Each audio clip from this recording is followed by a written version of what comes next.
don't know if I believe in Ethereum though. It's a Bitcoin and Ethereum. Me personally, I believe in Bitcoin. It's like a digital gold. Even stronger than gold.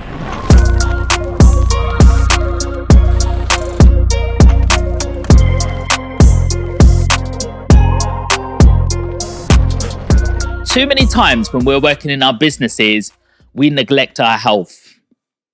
And if we are trying to look after our health or get some extra energy, we normally reach out for our energy drink to give us that little boost. Is it the best thing? Well, I'm not too sure about that. But my guest today has already been on Dragon's Den, and he's got a unique product for the multi-billion industry.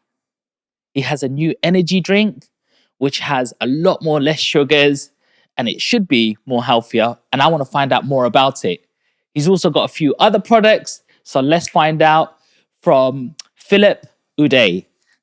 How's it going, bro? Good. Did I pronounce your name correctly? Udeh. It should be Udeh. If you're Udeh. a Igbo man, yeah, you say Udeh. Udeh. Yes, but you Okay. did good. Nice. And you're the CEO of Drink Fud? Drink food. Cheese. The 2 dots on the U make it the the umlauts. Okay. Is that an accent from somewhere then? The food. I mean, at the time, I think I was learning a bit of German. Okay. And so, yeah, that is the ooh. You got the U with the 2 dots on it. Right. And it makes it sound different. So it's like food. And at the time when we first started, the brand was Brain Food. Okay. And so it was just a play on the whole brain food thing, food for the mind. So you mentioned Germany. What's the correlation with German and Germany? So I was in Berlin 2016 for the birth of my daughter. So my daughter is now going to be 7 this month. Wow. So 7 years ago, I was there. And it was just, at the time, I spent like 4 months there. I was learning a little bit of German. I actually did like a beginner's course. Wow. In German. So you spent 4 months there, did you say? 4 months in Berlin. What was you doing? Was that for work or what? No. So, at the time, my daughter was being born there. So her mum grew up in Berlin. And so that's what we found ourselves. We were there for the birth. Because German medical system is a lot better than NHS. No disrespect to NHS. NHS is such a valuable asset in the UK, but you if you have access to that medical care there, it's much better. And how do you have access to that medical care? Is it part of the system that's included, or do you have to pay over there? Germans pay health insurance. Yeah, right. Germans have a health insurance system. Okay. So everybody who's working or everybody who's even if you're not working, you're contributing to your healthcare, and it just means that the system is just much better resourced. So you have to pay every time you go. No, you pay like a monthly payment towards your health insurance. Right. Do you think that system works better, or how we have the NHS here? What would you say? Honestly speaking, just from the experience that I had in Germany alone, it was like A1 class. It's better because you just have more opportunity, more diversity of like what options you can choose. And I feel like, the UK, there are the waiting list now. I don't know what the number is now, but it's running into the millions of people who are on waiting lists. Whereas if you said to everybody, okay, look, you pay £100 a month or £200 a month direct debit, everybody who's working must pay, then, at least it kind of levels the playing field, right? Because in the UK, you've still got people who have private healthcare and they get the best treatment because they can afford it. They can pay that health insurance. It's true. But a lot of people out there said there's a cost of living crisis right now. How can I afford like 200 quid for healthcare? What would you say? I mean, you're paying taxes anyway. So, I guess it's almost like restructuring, right? Okay. So let's say instead of giving money to the government and then the government is responsible, for like, let's say, okay, do we put money into the NHS? Let's give the nurses a pay rise. Or do we give more money to Ukraine so they can have weapons? Or do we put more money into, I don't know, vaccines or this or that? The government makes choices, right? But in that German system, they say, okay, well, health is health, right? Makes sense. That part is just for that. So you pay your insurance, you have a provider, and then your health is just you're directly putting that money, and it's kind of just a bigger pot. You know, it's just much better resource. Love that thinking, Anyway, this is actually. not an advert for German.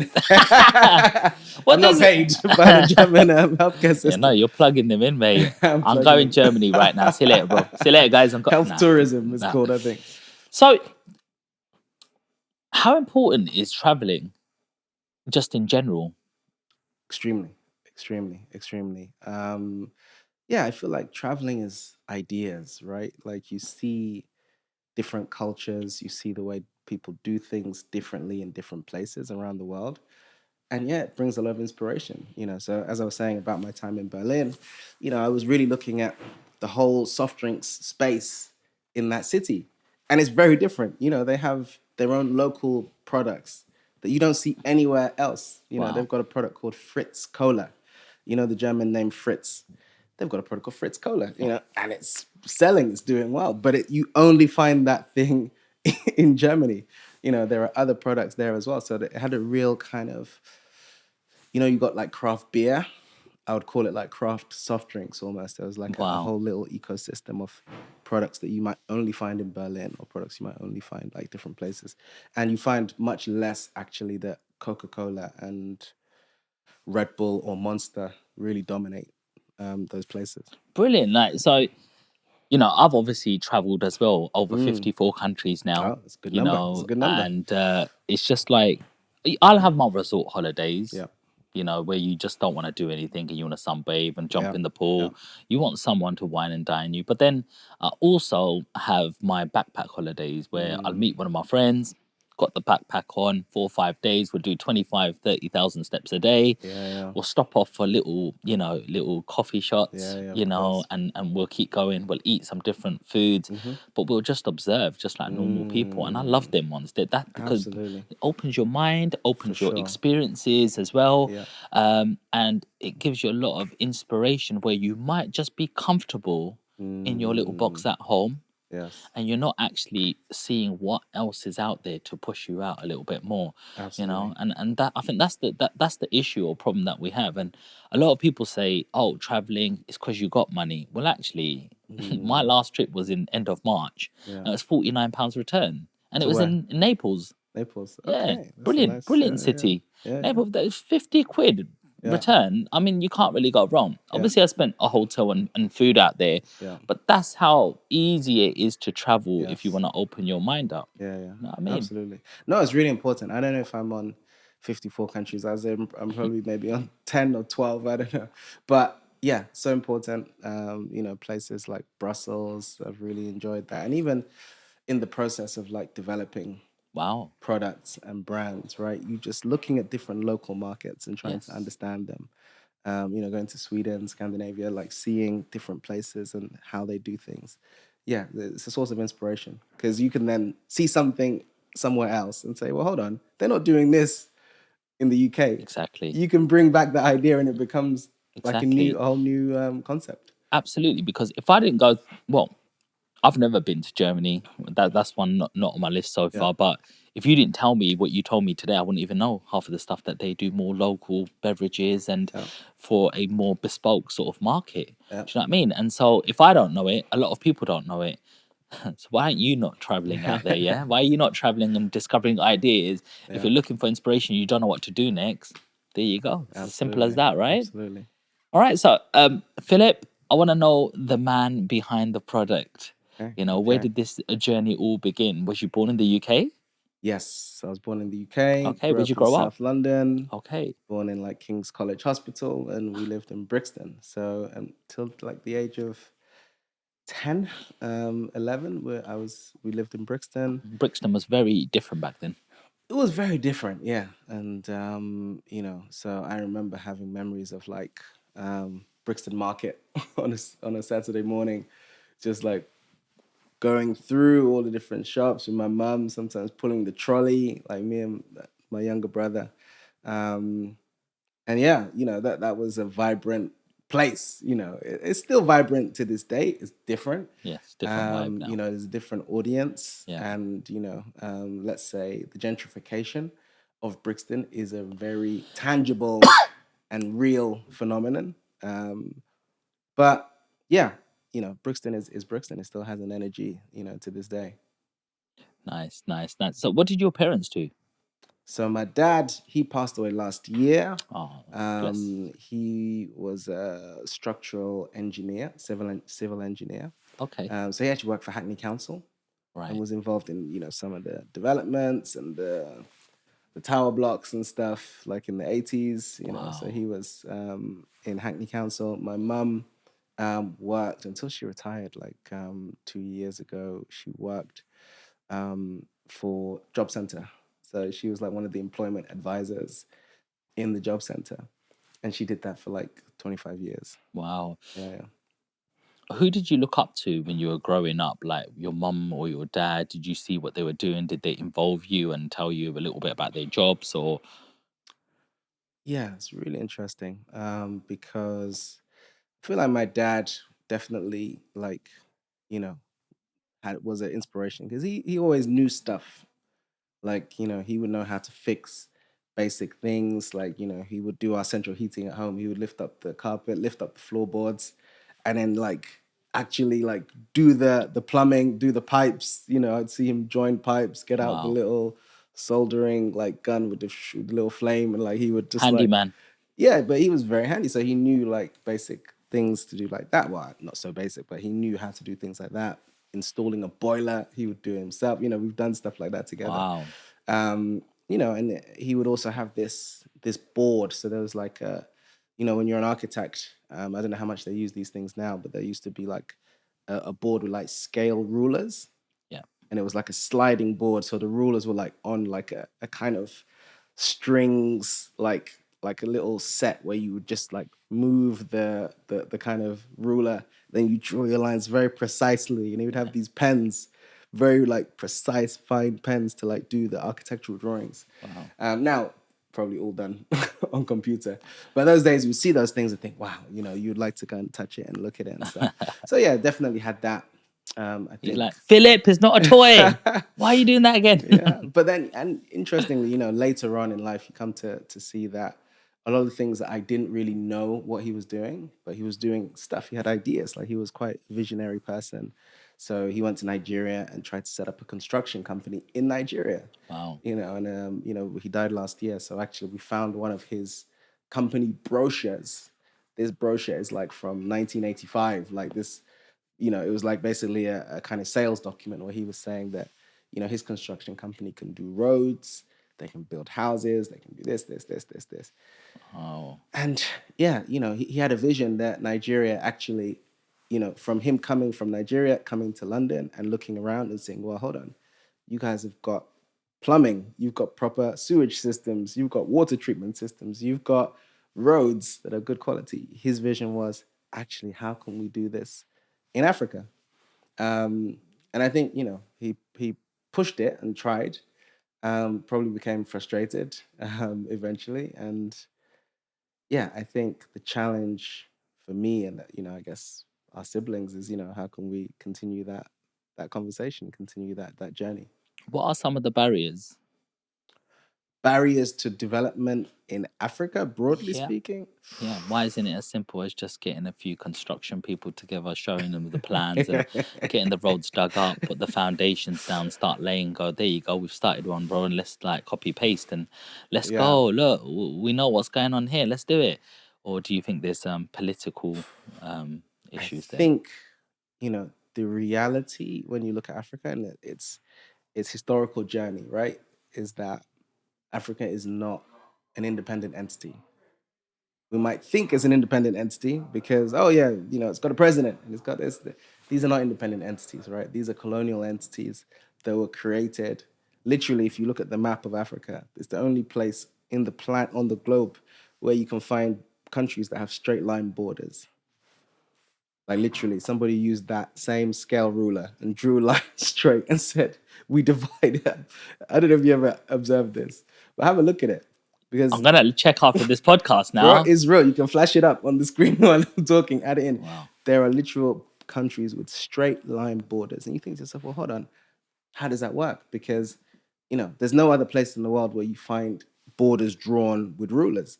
But actually, this is because 1880 86, 87, you got a Berlin conference. Again, Berlin. You got a Berlin conference where European leaders sat down and they said, okay, well, look, France, we're going to have this, right? We're going to have this part. Britain, you're going to have that. And we're going to draw a line. Okay, here you go. This is our land. That's your land. Okay. Who else wants something? The Portuguese. Okay, you have this. That's going to be yours. That's Angola. You have that. You have, and everyone literally separated their areas and, created these colonial institutions, which we now know as countries. And we identify strongly as, oh, I'm Nigerian. You're not really Nigerian. This country was drawn by Europeans on a map. It's not real. It's not real. It's a concept. And even to this day now, you've got, let's say, a country like Nigeria, where you've got more than 300 languages, right? All kinds of different groups and peoples pushed into one economic and political boundary. And it's like, okay, you guys now get on with it. And in that environment, what's going to happen?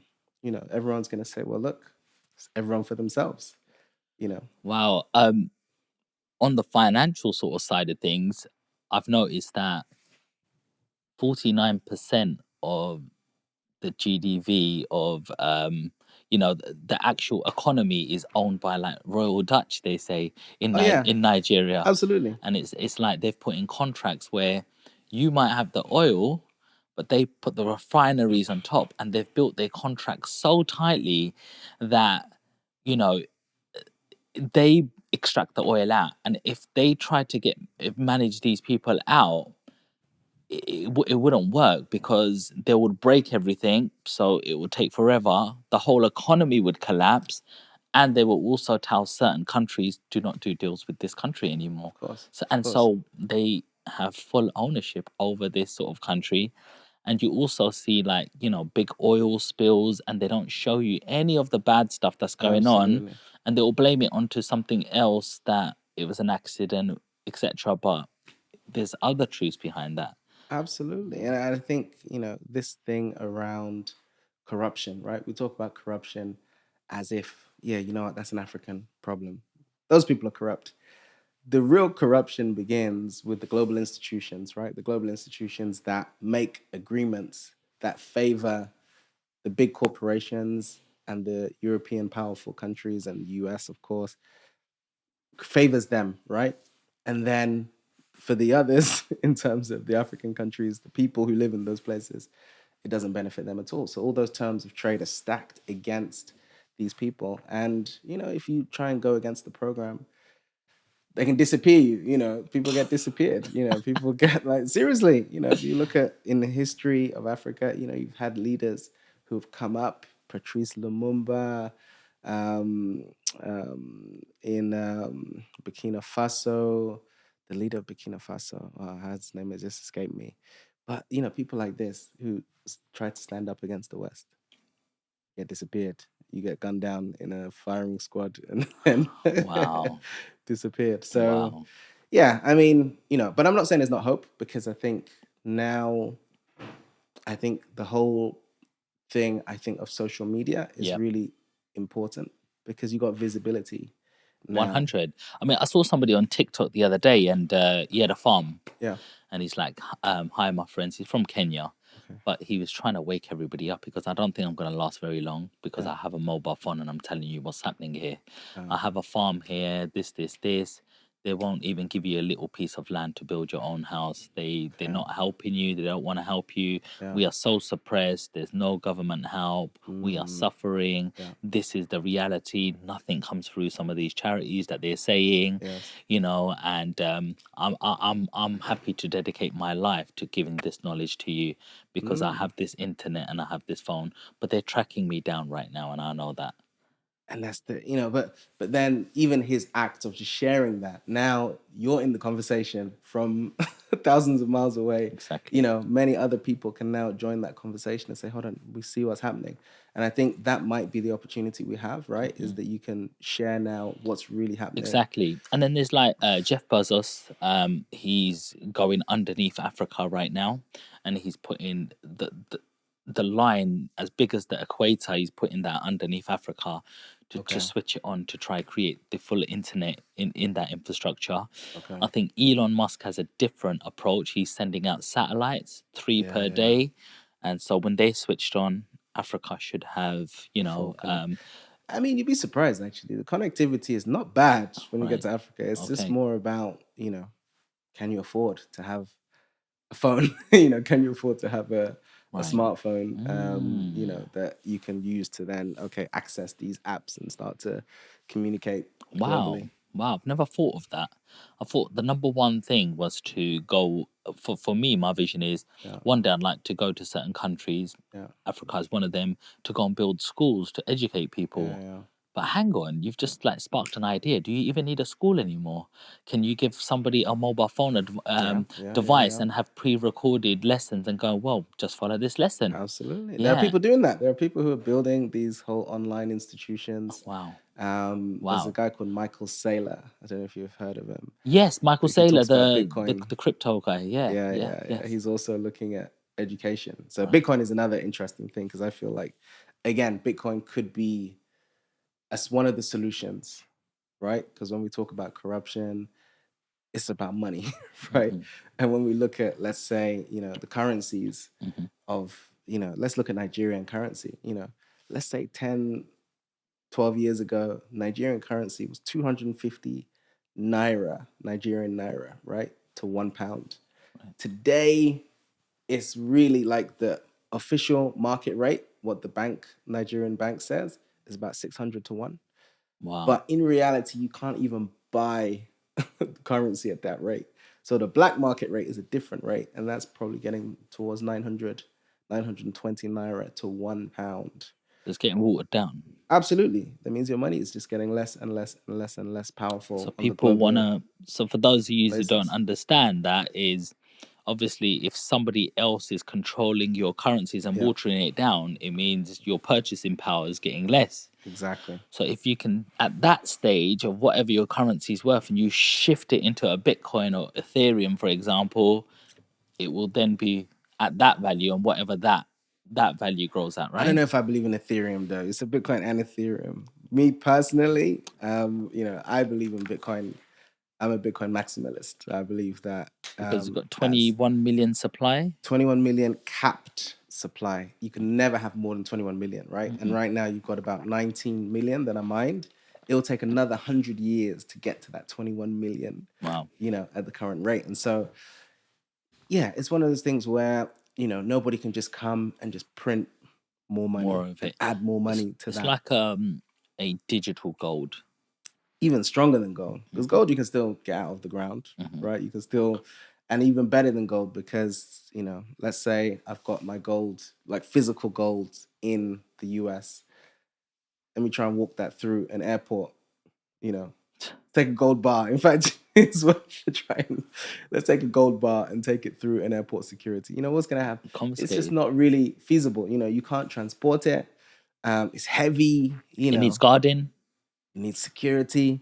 So, you can have your Bitcoin, you have your key, your Mm. private keys, you have that in your head. You don't need any bank. If they torture you and they get you to reveal your keys, maybe that's the only way they can get it. But it's in your head. If I don't want to tell you the key, then you'll never get it.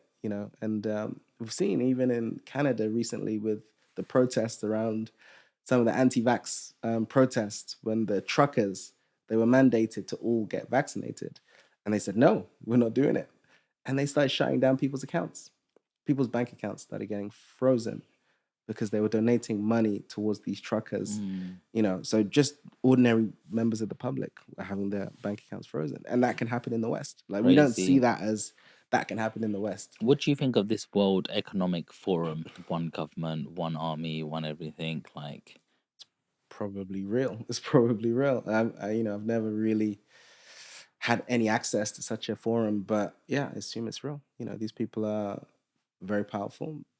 They make decisions that benefit themselves. Sometimes you look at some things and you think to yourself, are these people really sinister, evil people, or is it just human nature that everybody just wants their own people, mhm. their own family, their own friendship group to be okay, right? To Yes, be good. And maybe yes, that's yes. just what's at the the center of it is Yes. just everybody just wants their own people to be good. Maybe that's just human nature. Some Yeah. people, I think, elevate beyond human nature and say, no, let's do the right thing for the broader group of people. Let's look after everybody. But not many people have that type of, mindset or mentality. That's not Yes. the norm. Well, from the beginning of time, all we've ever wanted to do is conquer. Want to conquer a new village, a new town, a new Yeah. city, a new, economy, country, a continent. So, Yeah. yeah, you could be right. Actually, I like the way you think. You're very open minded on both sides, which I Oh, we like have to that. be. It's important. Otherwise, otherwise we just exist in our box and that's it. We live within a very defined borders. But Mhm. yeah, no, we have to look outside of it. I'm gonna be checking that map now. I'm Oh, look, interested. honestly, Them straight borders, bro. it's You gonna got shock me. you. It's gonna You shock got you me. when you look at it. It's gonna shock you. Wow, man. Wow. So let's go back to your journey. Yeah. You're growing around your parents. Your dad's inspiring you with some of the handiwork he's doing at home, doing some drawings, some instruments, apparatus around that you can see. Mhm. Um, you're in school now. What's happening? What's going on? Any first side hustles? So in school, and I went to like a local school in Wood Green. That it wasn't a particularly good school. So I have to actually give a couple of well, I have to skip back a little bit, right? Okay. So because when we talk about school, we're really talking about like secondary school, right? But I had it in between. So I went to primary school in Brixton, and then in my last year in primary school, I was then taken out of that primary school in the last final year, and I was put into a boarding school in Berkshire. Wow. So I went to a boarding school in Berkshire for my last year of primary and my first year of secondary school. Why did that happen? Or So it was quite random. So at the time, we're Catholics, right? We're Igbos, the Igbos of Eastern Nigeria. That's where the Catholics, really kind of put their flag in the ground. And so, we're historically Catholics. I have nuns. I've got nuns and priests, literally in my family. And, my parents started to attend like quite I would call it a fundamental Catholic church where they had mass in Latin. So they did this Latin mass, which is kind of like going back to the original Roman Catholic Church, right? Obviously, the origins of Catholic comes from, the Emperor Constantine and it's Roman Catholic. That's why they call it the Roman Catholicism. right. And so they kind of go back to the origins. And this church was in Holloway, St. Joseph's Church. And then they set up a boarding school. I think it's still running to this day called St. Michael's in Berkshire, very close to like Highclere Castle. Highclere Castle is where they filmed like Downton Abbey and Wow. these kind of stuff. So I was from Brixton Primary School, thrown into like Berkshire boarding school. Like this big, like this kind of boarding house with like all these grounds and like where you could like run around. We'd go for walks and like do stuff that was so different. And kids were all part of this kind of church network. Well, most of them were all part of this church network, and they all came from different parts of the UK. So the kids from like Scotland, kids from like Ireland, different kids that I was the only black kid in my year at that time. Okay. Everybody was just all from different environments and different experiences. So that was a big shock. So you was living away from home then? I was living away from And home. how did that affect you, like in terms of not being around your parents and being more independent? I mean, I think the first day I cried, that first day, mom was like, "Why are you crying? Come on, stop that."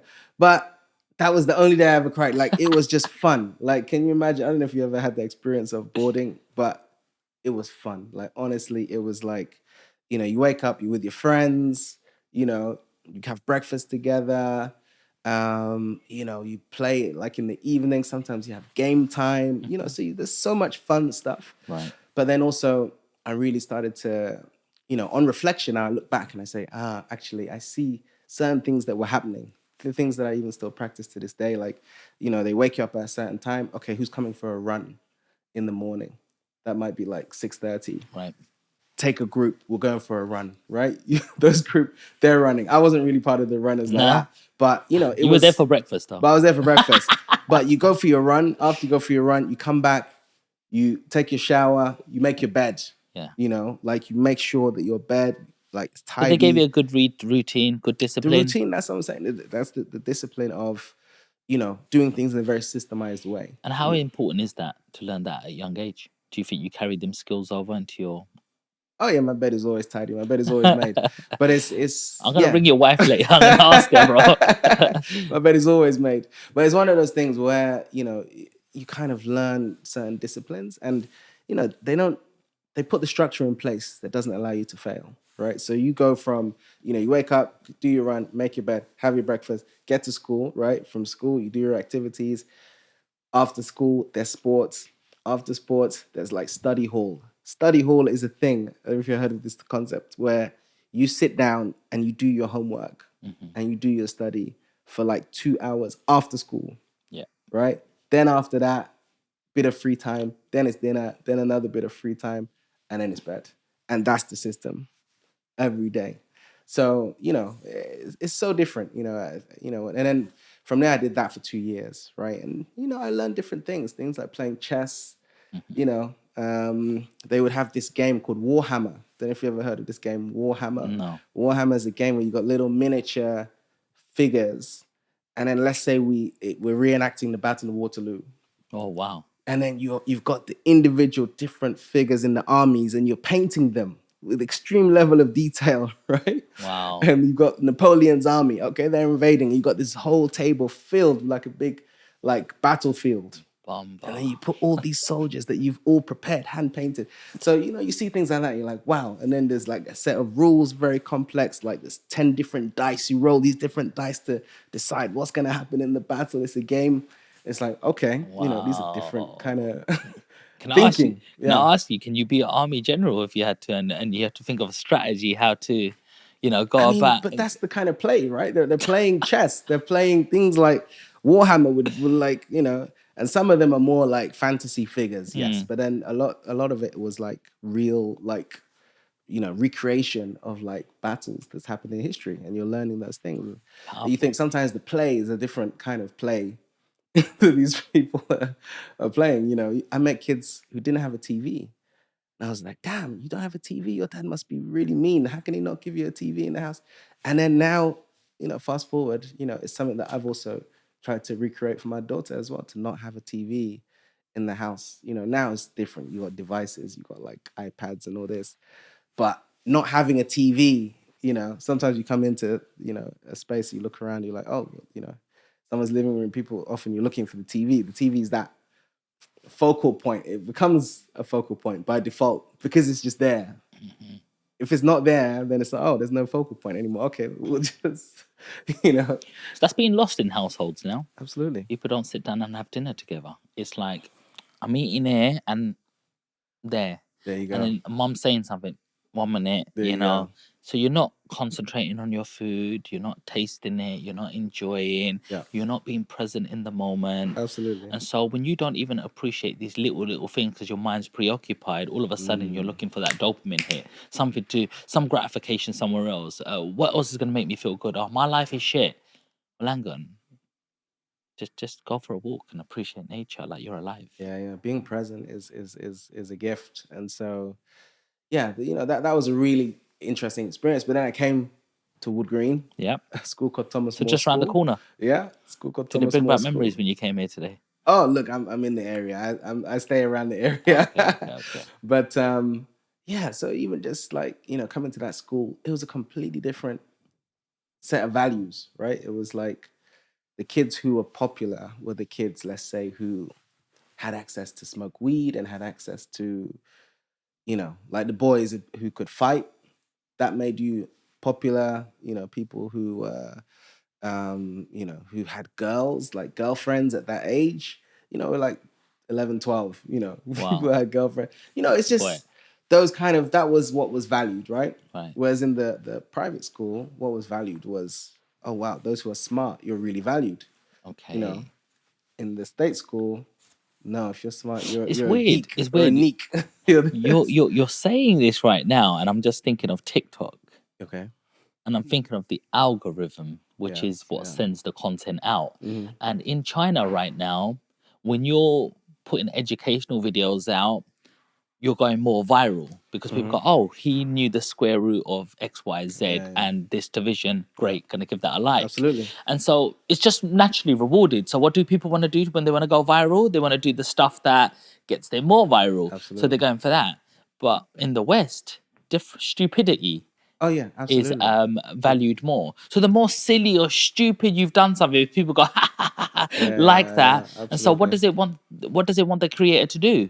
Yeah. Act more stupid. And it almost feels like somebody's behind this and going, all right, so let's make that part of the world a bit more stupid and let's get Well, ahead and look, let's play the game. it could be the Chinese government. I don't know. I don't know. I'm not a conspiracy theorist, but I do know that they restrict the TikTok app in China. Wow. TikTok app is restricted, right? For Mm. young people, like for kids, let's say, I don't know, under the age of 16, right? Young people only can use the app for a certain amount of time in the day. It will shut off, right? Beyond that, you can't scroll for hours. It will Yes. shut off. And then it only feeds you, or it predominantly feed you, as you said, educational content. So the question is, like, a lot of people don't like private school, and I purely think is they just don't understand it.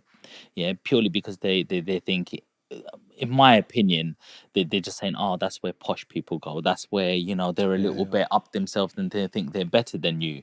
yeah, But hang on, you can only think with your own brain, your thoughts, and your own experiences. yeah, yeah. Yeah, so if you're not exposed to that environment, you can't really like judge that environment apart from what you see on the outside and what looks normal to you. In your Mm, opinion, should you send your kids to private school if you've got the affordability, yeah, or yeah. is just normal school good? I mean, genuinely, my feeling is that there's value in it, and the value is not necessarily in the academics part of it. Although the academics part, because it's smaller groups in the classrooms, it's more focused. Hmm.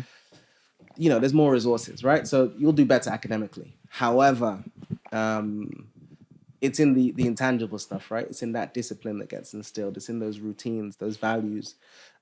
And you can create that at home, right? You can create it at home. You can. But it's more difficult to reinforce that, depending on, let's say, wherever you send your child to school, right? Because I think there's data. I'm not sure I've seen this, but your let's say a key factor in your child's economic and social outcomes will be the peer group of the children that they play with, that they go to school with every Yes. day. It's about those parents, you know, where do they work? What's their values? What's their social status? So how can you help that, your environment? Um, Unfortunately, sometimes you just don't have a choice, right? So sometimes you live where you live, and you don't have a choice. But even just looking at my childhood, I'm the oldest of five children, so Hmm. there's five of us in the house. And my dad had three more. He had a first marriage in the UK when he came to London. Right. First of all, he had three children. Then he had another five. I'm the Yeah. oldest of five. And, we lived in that time, Haringey, Green Lanes. It wasn't particularly like great area, but we lived in a house. We lived in a house. And I felt like, wow, this is very different. I'm a middle class person, perhaps, because I live in a house. I don't live on a council estate. Yeah. Um, How did but how did it feel like having half brothers and sisters? Did you meet them? Did you have a relationship with them? Was it quite friendly? Did you feel you had enough time with your dad, or did he go and visit the other family? Like, how was that?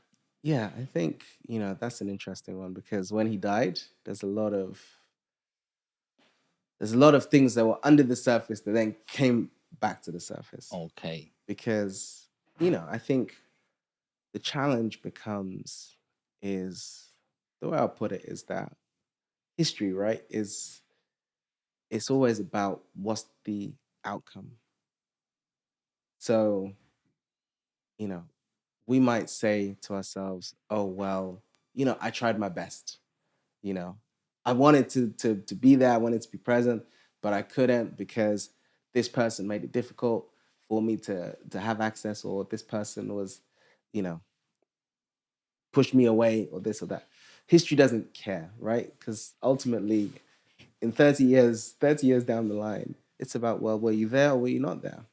Were you available or were you not available? Did we see you or did we not see you? That's what counts, right? The reality is Yeah. all those other things in between. Because there's many things, right? That even I can't, I don't know. I can hear one bit of the story from you. I can hear a little bit of the other from you. I can hear this from you. But ultimately, it's about, that presence. Were you present? And I think, yeah, to be fair, my dad probably wasn't that present for all of us. He wasn't really a hands-on dad like that for all of us. But particularly for my older, three half sisters, um, yeah, he wasn't present. Really wasn't as active as he could have been, as present in their kind of day to day, week to week, month to month kind of lives. And that unfortunately then has an impact on the relationship. And so, yeah, I think that's challenging. My dad was a Nigerian man who was, of that, I would say, kind of old school mentality of, you don't get too much involved with children, with your own children. So even us, being in the house with us every day was like, okay, dad just comes home, eats his food, watches the news, he just goes upstairs. He doesn't really, do you know what I mean, spend time interacting with us, playing or talking. He doesn't like He's just the army general. he's the general, absolutely. He's You the show him general. respect. Hi, Give him that dad. All right, respect. cool. Absolutely. School good? Yes, cool. My job is done. And There I'm you sitting go. here and you tried to speak too much. He's not interested. He's gone. He's not going to. There Well, you it's go. same Did you like have a that. similar experience? It is a similar experience, bro. Yeah. It is a similar experience. This is what it's like at home as well. Like, when sort of, dad's around, I do wish I had a little bit more. I mean, it's a little bit better when we go out. When Okay. we go out and he's with his friends, Okay. then I'm just his boy. Yeah, There's my yeah, boy yeah, Sean. yeah. Ah, he's doing it better. This, come on, my boy. And Yeah. soon as we're in a different environment, it's more like just boom. Yeah, yeah, It's like, all right, yeah, cool, cool. And like it's a yeah, little yeah, bit. I was like, I even want to hug him sometimes, but yeah, yeah, it's just not that. It's yeah, very yeah. I get you. strange, difficult. It feels.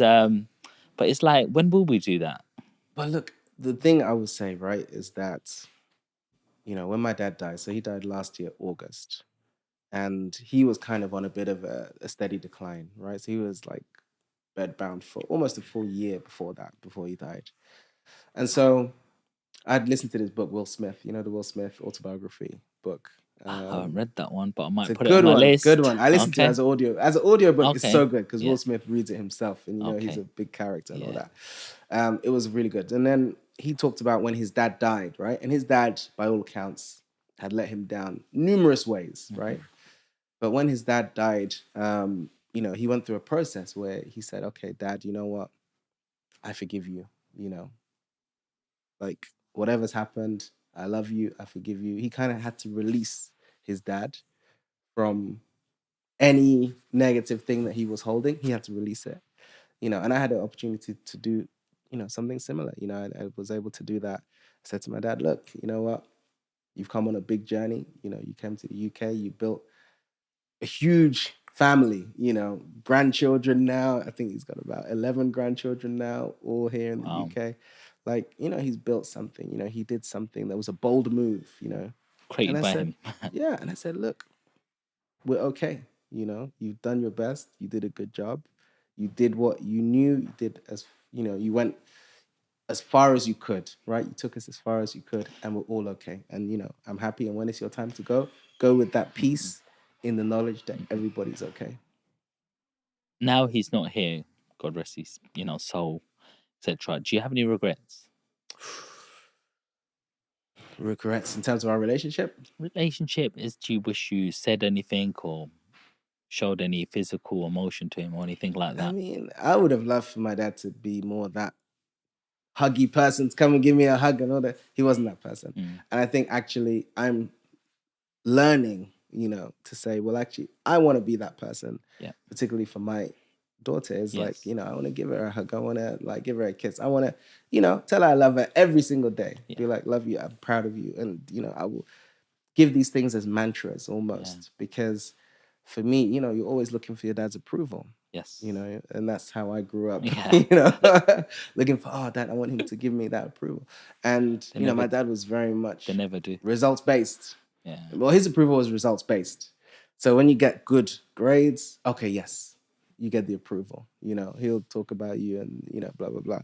Okay, I got into London School of Economics. Oh yeah, I'll give you some praise. You did good in that. Oh, you got a job. Oh, you're getting married. You got a family. You got this. Oh, he gives you those praises at certain points. Yeah. But it wasn't just based on me. Just I love you for who you are. And I think that is something fundamental that I've learned. Wow. So that's the thing that I feel, if anything, I would have loved to hear from him that, look, I just love you for who you are. That's it. Doesn't matter what you achieve. Doesn't matter what, job or status or business. No, it's just about you. And I think that's what I'm trying to instill now. I think they had, they've got a different way of showing it as well. I mean, deep down, they probably know you're their child and they love you. Yeah. But at the same time, on the outside, they feel they have to be that way to let you not be off your guard. Because they say, if I'm too soft on him, he'll go soft. I don't want him to be soft. I'd rather be the bad guy right now to make him the best version of him. And, like you say, it's all about outcomes. What have you achieved today? Who are you today? What kind of man are you? And what have you built around you? And he's got a very big part to play in that to actually build you to be. And then we as humans always want to look for everything, and we're like, but where's the emotional side of things? But are we going hungry? Do we have a roof over our head? Like, have we built something good? Well, that man put that into me, Absolutely. So Absolutely. we must give thanks as well and Absolutely. appreciate. Okay, so tell us a little bit about your first side hustle then. Side hustle. Well, from that playground environment. So I told you I went to this school in Wood Green. Yeah. And by all accounts, my dad was the kind of person who'd give us at that time £5 a week. Wow. That means you had £1 a day for lunch. And at that point, I think I remember like turkey burger, like the turkey burger and chips, something like that was like, it was like £1.30 or something. So you didn't even have enough. Ooh, just missed it. You didn't even have enough to get you like for 5 like meals during the week. So I was like, okay, what are we gonna do? Or and so literally my first side hustle was literally we go to what's it called? We go to Iceland at that time, buy 3 Maryland cookies, 99p, the 3-pack, right? But that 3-pack, you get to the playground, that 3-pack is 50p each. So you make £1.50. Okay. So if you go, you use your £5, you buy 5 cookies, right? Right, okay. Then you go, you sell those in the playground, you make your profit on each pack. Your profit on each pack comes to £2.50, right? And then you do that every day. Do you know what I mean? Every day you're in the playground. Love it. And you're trying to sell just because 50p at that time, it got you the turkey burger and chips. Yeah, but 50p, like that was a good deal. For someone to have a whole packet of cookies, 50p, it was a decent deal. So, it just was my first little seeing, oh, well, actually, I can buy this for this and sell it in this audience. But also, my school was a school that had bullies as well. So some of the older kids, sometimes they come, they see you with your cookies and listen, let me just have one. Let me just take one. I'll give you something tomorrow. Don't worry. As soon as he takes one, your profit margin is now... It's gone. It's now gone. You just got taxed. Just straight tax. And there's nothing you can do at that point. It's just like, okay, well, that's gone. So then you try and make it back. And then eventually, you just start thinking it's not a viable business. Then you went out of business, yeah? It wasn't a viable business. That environment, don't forget, that playground was like... hierarchy. Where you see fights every day. Do you know what I mean? Like you see... You're like, there's danger. I need security. I need to hire a security That's person. what we needed. So that's another business. Maybe I should have said, okay, one of the older boys, look, you stay with me. We split the profits. Yeah. But yeah, no, it was an interesting experience. So that was my first experience of like doing a little side hustle, making some little money. I used to cut hair even because I learned how to cut my brother's hair. Wow. So my younger brother said, like, there's 4 boys. So I'm the oldest of 4 boys. The youngest one is a girl. So, I learned how to cut their hair. So that was another little side hustle. Go and like cut like family members, like, some neighbors, just cut their hair, things Brilliant. like that were like little side hustles. So you were hungry? Yeah, not literally hungry, but yeah, I wanted to like do stuff. I wanted to Where did like... that come from? I don't know. It's a good question because I also feel like to some extent, yes, I was hungry. I wanted to do stuff, but also I feel like I also grew up relatively comfortable. So, I never experienced hunger. Like I've got friends who might say, okay, they grew up in Nigeria or grew up in let's say in Lagos, Nigeria, or Kinshasa in Congo or wherever, and they may have experienced hunger days when actually, they didn't have enough necessarily, right? And I never experienced things like that. I never had that type of experience. And so, I always feel like there's a certain hunger of immigrants, the immigrant experience, somebody who came to the UK rather than was born here and had a lot of resources. And so I almost feel like, yes, I had a hunger, but also I didn't have it to that full extent. It was never just about money, right? And everything I've done historically hasn't necessarily been about money. So, even from university, I studied economics, and I had friends, even my girlfriend at the time, she went to Goldman Sachs. And I went to like an NGO. I went to CAFOD, which is like a Catholic NGO. And, I wasn't really thinking about money. I was thinking about, well, how can we have an impact on the world? How can we do something that benefits loads of people? Wow. And that was my mindset. And I think, over time, the journey almost became like, actually, you need money to then have an impact, or you need to do things. I think there are different sources of power, let's call it. And I think sometimes you work in these institutions, these NGOs, you don't really have any power. You can't really influence their agenda, unless you're their chief executive or you rise up to really senior leadership in their system. But if you're just working in there, you're just a worker, and What you about can't really. creating your own NGOs? So those of you who don't know, an NGO is a non-government organization. Yes, So you're not employed by the government. You set something up yourself to try impact absolutely. the community, and sometimes your local councils will give you some funding towards that also, and say, look, we've got a Yeah, little bit of budget, get people off the streets, show us what you have and how it works, and you have to show us some results as well, so we absolutely. know where the money's going. Yeah. So I did literally set up my own social enterprise, registered in the UK as a company limited by guarantee, which means it's a non-profit making entity. And yeah, we did a lot of projects. We did stuff in schools. We had funding from like lottery funding. We had funding to do projects where we had like Virgin Media paid us to set up like media centers in like youth hostels around the country. We did things like that that were really, interesting. I think my next phase would have been to kind of try and take that international and start doing like international projects and look at how we get resources from different pots, like EU funding, UN have pots of funding. There's different global, even corporate Wow. companies have pots of funding. How do you know all of this? Oh, I mean, I've been in the space. I've been in that space. But I think it kind of got hijacked a little bit by my business journey, because I said, actually, I had this idea for a brand, and I was like, actually, maybe that's the right way to go, is instead of getting funding to do projects, right, as an NGO, make the money ourselves. Hmm. Why don't I become that rich person who has, for argument's sake, 50 million in cash sitting there? Why don't I become that person? Hmm. And then I can start to do my own. I can become my own NGO. Well, I don't have to go to anyone else to look for money or look for funding, look for resources.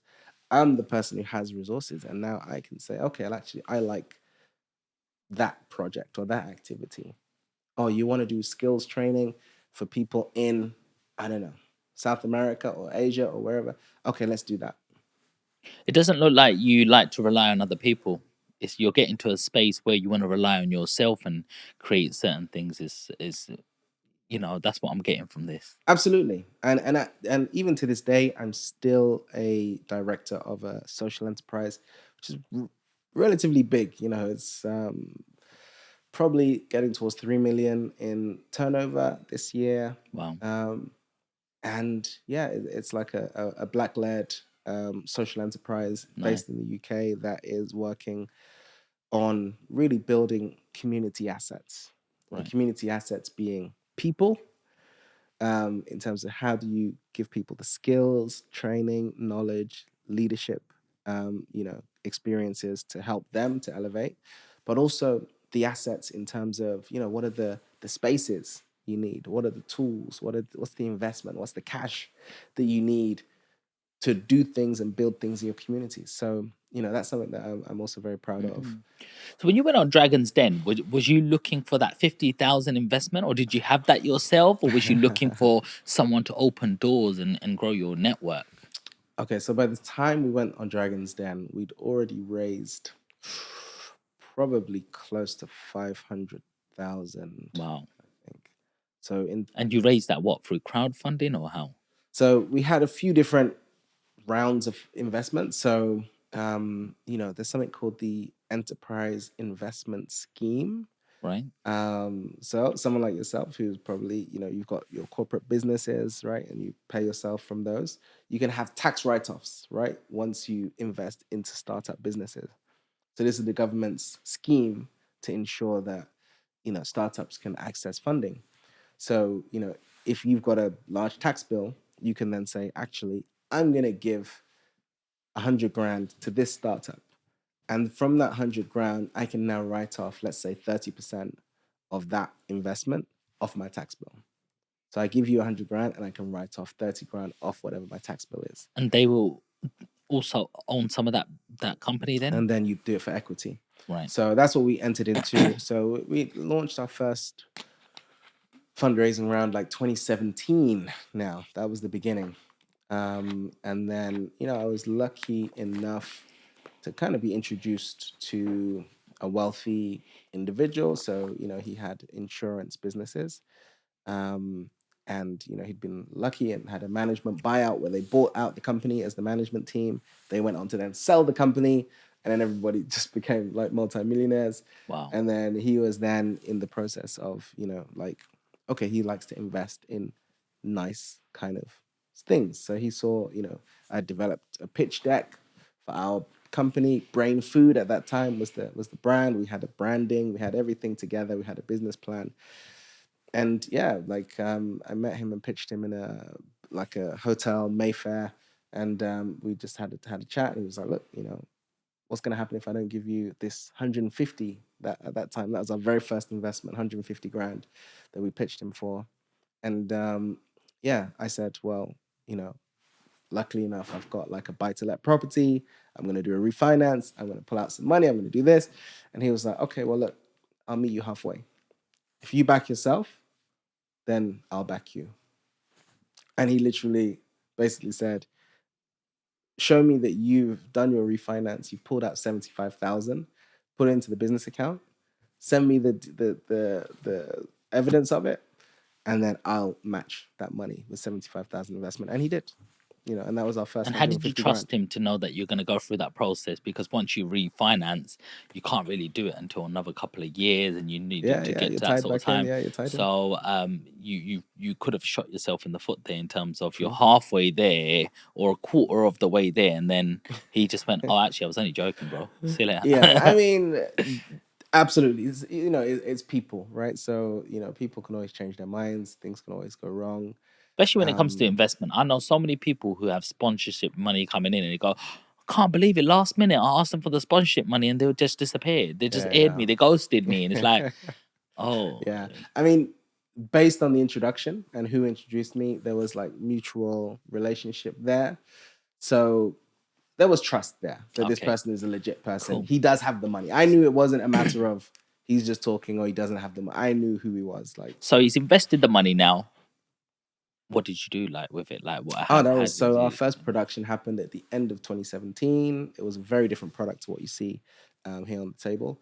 And yeah, we basically set up an office.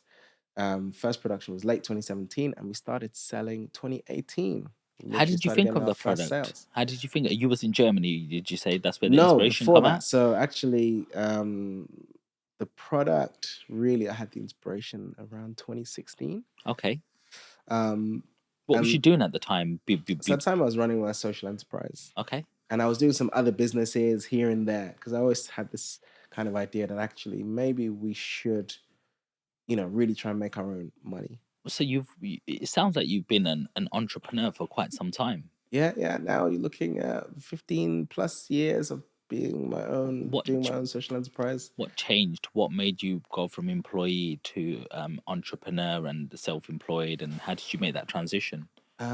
So I was working in Lewisham. So this was one of my first jobs, probably 2007, 2008. I was there, and yeah, like I worked in an organization which was a race equality council at that time.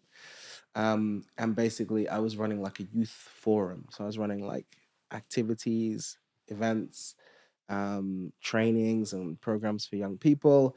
We actually did a thing where we trained like 800 police officers in Lewisham. Wow. Lewisham has the biggest police station Wow. in Europe. It's like a huge, massive police station.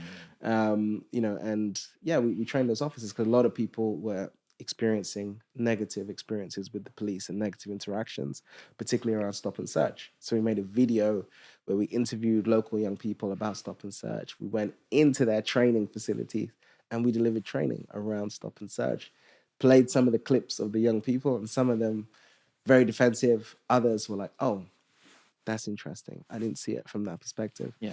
But from there, I then got the opportunity to then kind of almost spin off and do my own youth social enterprise. And that was the beginning. And, we got funding. I think our first year raised like £80,000 as a starting point to get the thing going. And that was it. We just kept going, didn't look back. And I then started to dabble into other businesses. Like, one of my friends had a big business exporting TVs, fridges, electronics, right, to West Africa. So used electronics from the UK, exporting them to West Africa where they can be used and, have an extended lifespan. So we started doing that in the UK together. We did that for a period. There's a lot of people who don't know how to set up a business, and they find it very hard for inspiration. So far, it sounds like you've connected with the right people. It sounds like you got somebody who helped you with a bit of investment, and you've got Yes. other people who are importing, exporting. Mhm. Where do you find these people, and how do you get into them rooms? Yeah, it's interesting. I mean, I've been lucky enough that Would they say the harder you work, the Yeah. luckier you get? That's true. I mean, you have to put yourself in a position to have that luck. And I've always been somebody who, yeah, for example, right? My thinking is, and even, there was one workshop that I attended. This was at the British Library. This is when I was doing my projects with young people. And for example, this person had a picture. All right, let's say she wrote on a piece of paper the word apple, right? And held it up on a piece of paper. Then there was another piece of paper or piece of card that had a picture of an apple, right? Okay. Then there was a physical apple that she had, right? And then she was like, close your eyes and just think of an apple in your head. And then she said, which one is real? I was like, you know what? They're all real to some extent. Even the one in your head is real, right? It's not like not real. So for me, one of the things I feel is sometimes you have an idea. Let's put it on paper first, right? Okay, we put it on paper. We've written it in words. All right, let's put some color towards it. That means let's get some mock-ups done. Let me pay a designer to get something together. Let's now use that little ideas that I've had to then have conversations. When you have those conversations with other people, then it almost becomes real for them. They can now visualize it because you've done some work, right, to create that reality. And once you've now created that reality, then it's like, oh, okay, yeah, I can give you money towards that because I can see what you're trying to do. Do you know what I mean? You can even get mock-ups done. So it's one of those things where you almost, to make things into reality, sometimes you just have to take it out of your head and put it onto paper, then from paper. Do you know what? I've never heard anyone explain it like that, and that's mind blowing. That's like £1 billion advice right there, because people will label it manifestation, if you want to see it, believe it, touch it, feel it, write it down, but no one explains it. Why? Like, and what does that mean? Because someone goes is in their bed and I'm gonna open my notepad diary. I'm gonna do this. Oh, it's not happened for me. But Mm, it's not gonna happen in your bed. So it's all about action and how do you take action behind it? You can think it, put it down, action it, just write it. From absolutely. writing it, what action can you do? Draw it. Make Absolutely. it look real, then talk to other people about it.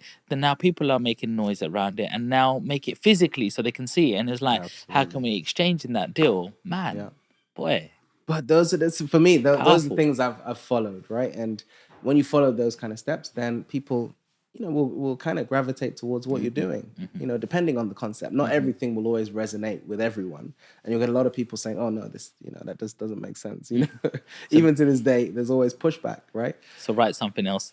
Right, but that's true. But and then you go back to the drawing board, There right? you Because the go. thing you manifested might not be the thing. Yes. So okay, we go back again to the drawing board and we say, okay, what's in my head again? What have I learned? Because Yeah. that learning then, you know, takes you on the journey, and the journey is, the journey is the thing, right? It's not that, oh, now I've landed, I'm No, here, and this is the end. No, it's a constant journey. it's always a journey. It's not Absolutely, a destination. yeah. So where did this idea come from? Where did the ingredients, where did the energy, like what created this? Where was the write down in this? So, I have sickle cell, which I didn't really touch on earlier. Sickle cell is a red blood cell disorder.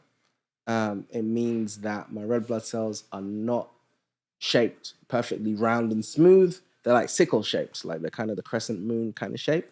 And sometimes that means they get stuck and blocked as they're flowing through your veins. Wow. That means you can have complications, right? You can have extremely painful episodes called crisis. You can have organ damage. You can have joint damage. And I'll come back on some of those things. But one of the things that really impacted me was chronic fatigue. Because if your red blood cells don't carry enough oxygen, you can then tend to feel tired a lot. So I was feeling really tired a lot. I was drinking a lot of green tea, the energy drinks, too much sugar, too much artificial ingredients. And then I really felt like, well, what's a healthy version of like that energy drink? And at that time, there wasn't a huge amount out there.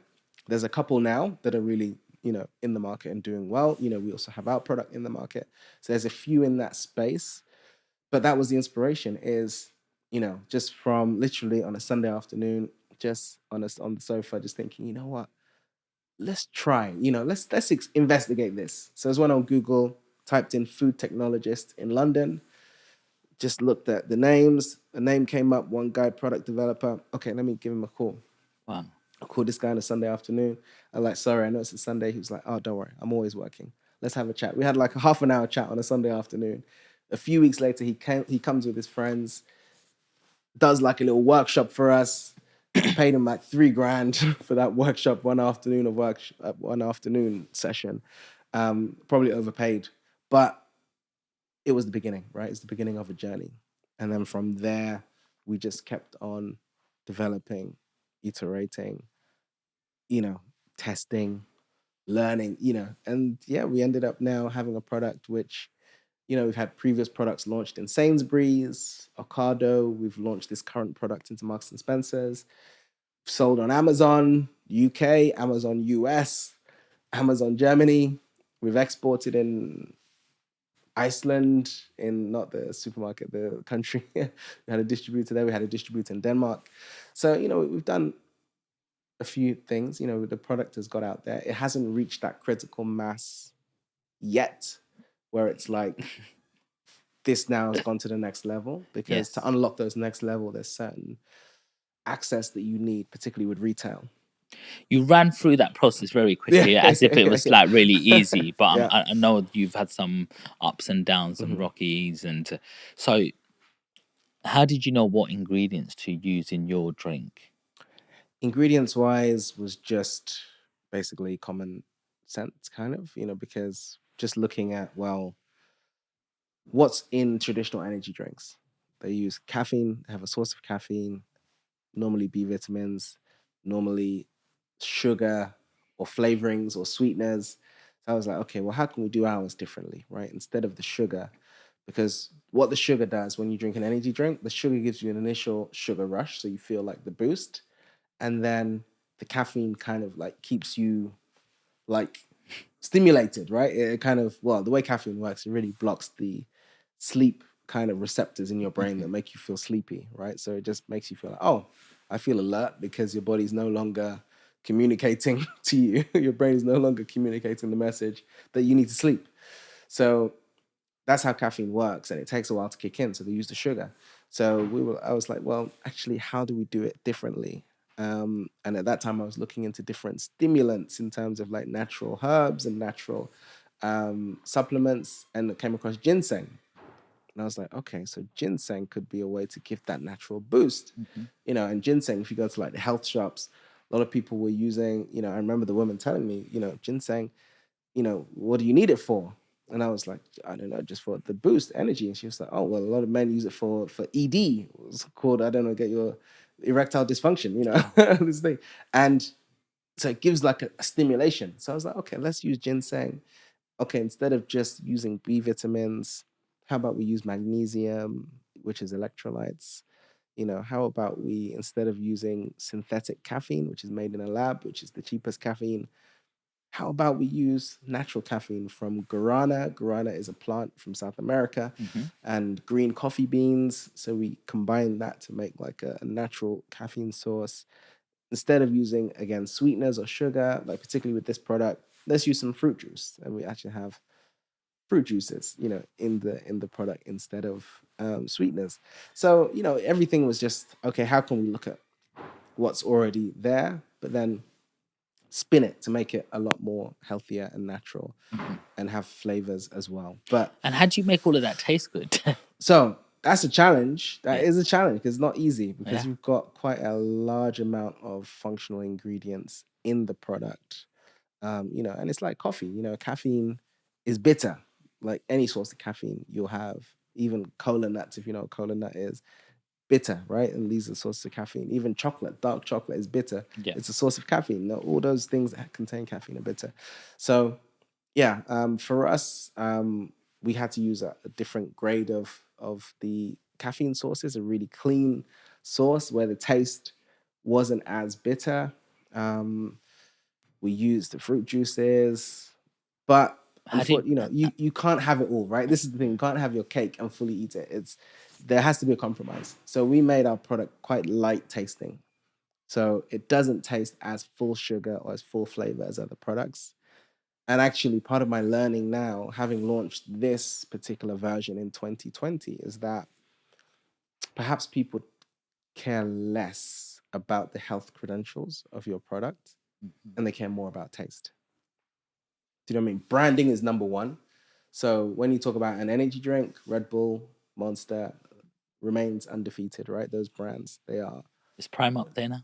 Prime is getting up there, and Prime is an interesting example, because I just wonder what's going to happen in 10 years' time when Logan Paul and KSI are no longer successful. Do you get what I mean? Because when I think about Prime, I don't know if I can really understand like what it really is. Do you get what I mean? Like, I know what Red Bull is. It gives you wings, right? It gives you the energy. I know what Monster is. It's that energy thing. Prime, possibly it can, but I know the kids want Prime perhaps because of, it's to do with their favorite YouTubers. Do you know what I mean? Like, it's not really to do with the thing. There's a hype around it. There's no sort of brand that's been leveraged. It's to do with them themselves. So when they are no longer there, that thing dies with it. But I don't know. It might outlive them. It might. This might be the thing. And even if it doesn't, they might make enough money from it for it to be, a life-changing thing. It probably might be the biggest source of their wealth. This will show how good of a businessman they are. Because they're already doing great, to be fair. They're doing great. Exactly. And when you're making money, then you're consistently thinking ahead, ain't you? You're thinking about, I've just made 30 million. 20 million's going back into my redevelopment, and what's the next product, what's the next Prime, and how do we keep longevity? And if this thing dies, we've made our buck around this. And there's a next bar coming out, we're taking on Snickers. There you go. Pop. And every business will die. I think that's one thing that people don't really think about is that businesses will have a life cycle, right? It's Very very cyclical. rare to see 100-year-old businesses. They don't really exist that that much. Like today, we're all holding Apple phone. I assume this is Apple. Is this Apple? Yes. We've got Apple phones. All right. Well, there are other phones. There used to Samsung. You be still got Samsung and whatever, right? But let's say 15 years ago, we'd be on a BlackBerry right Sony now. Ericsson. Nokia was, Yeah. no one could beat Nokia. You had snakes on Nokia. there. There you go. All right. So let's say you start from Nokia. Nokia was the most powerful phone manufacturer. And then smartphones killed them, right? BlackBerry was big. You know, at a certain point, I'm sure you had one. You know, at a certain point, BlackBerry was huge. Nobody has a BlackBerry today. You know, nobody has one. So Philip, this is why I stick to property. Everybody You always need somewhere to live. Here You you always go, need somewhere man. to You live. pick that thing. There So they you say there's go. two biggest things in the world, and that's either like investments, so Yeah. you own them companies, or there's bricks and mortar. And I'm Yeah, like, well, I'm yeah, going for yeah. that one. I Yeah, know a yeah, little yeah. bit something around that, Yeah. and I'll provide that, and then my cash flow can pay for other businesses, and we can have a go. Yeah, And yeah. any extra cash flow it goes back to Yes. property, man. More property. Yeah. That's what I was I saying. agree with that. I agree with that. I guess the challenge with property becomes if you listen to Michael Saylor talking about Bitcoin, is, you know, let's say you want to pass on these properties, right, in the next 100 years to your grandchildren, right, and your great grandchildren. Let's say, for argument's sake, Britain now has a civil war, and then these are things that we might think, oh, that's not likely. Europe has had the biggest global, bloodiest wars, right? The most highest death toll ever, right? And it's not that long ago, you know, like our grandparents' generation were in these wars. They fought these wars, like in Britain and across the world, actually, the World War One, World War Two. So it's feasible that it could be like a war. Everything gets destabilized. You shifted. Everything is shifted. You say, okay, look, it's no longer safe for us to be here. What do you do with your properties? Do you take them with you? Like, how do you like you? I've got Like something they for can't fit in the backpack. I've That got backpack, you gotta go. I'm some. just saying, this is just as a, you know, So- but in all things It's being, true. It's very true. But yeah, one thing they can't take away from you, Philip, is the mindset. there you go. You know, There so you go. where my granddad started, it wasn't even. It was India, but it's not even India anymore. It's Pakistan now, and they lost everything, Yeah, yeah. and they had to restart from zero again. Yes. You know, and they did really well. Singapore, Yeah. Thailand, Malaysia before they came to the UK. Mm, And then when dad came, he said, you know, me and my three brothers got to sleep on the bed. Mom and dad were sleeping on the floor in that oh, room, wow. you know. And again, they rebuilt themselves through the 60s, 70s, 80s, 90s. Us growing up in the, you know, late 80s and then mid 90s, we started learning about the shop. And then they got into properties. We started doing it. It's like, this is why we're trying to get more successful, because we've looked at the hard work, the Yes. ethics, and we're trying to put that into our next generation. And so no matter where we are, Yes. you know, I think we have to have the mindset that we can take our knowledge anywhere in the world There you go. and we can replicate it again, because nothing is a challenge or barrier because someone else has done it. Absolutely. If he can do it, why can't I? And I think He's that's got the two key hands. thing. You know, it's not just the wealth is not just the assets. No. It's that mindset, Yeah. right? That mentality that you don't sit around and wait and look for someone to come and help you or give you, you know, the resources you need. No, you build it yourself, and we work together collectively. You know, 100. collective action. That's key. So I think that principle. Once you have those principles, then you're ready for life. And that's why I think podcasts are so valuable. It's a store of knowledge right now. Somebody in Absolutely. 100 years' time, when we're long gone, could still be watching this and going, Absolutely. let's see in Absolutely. history who we can follow and who did something. Yes. You don't know. Next few months, next year, your drink could be the next Red Bull.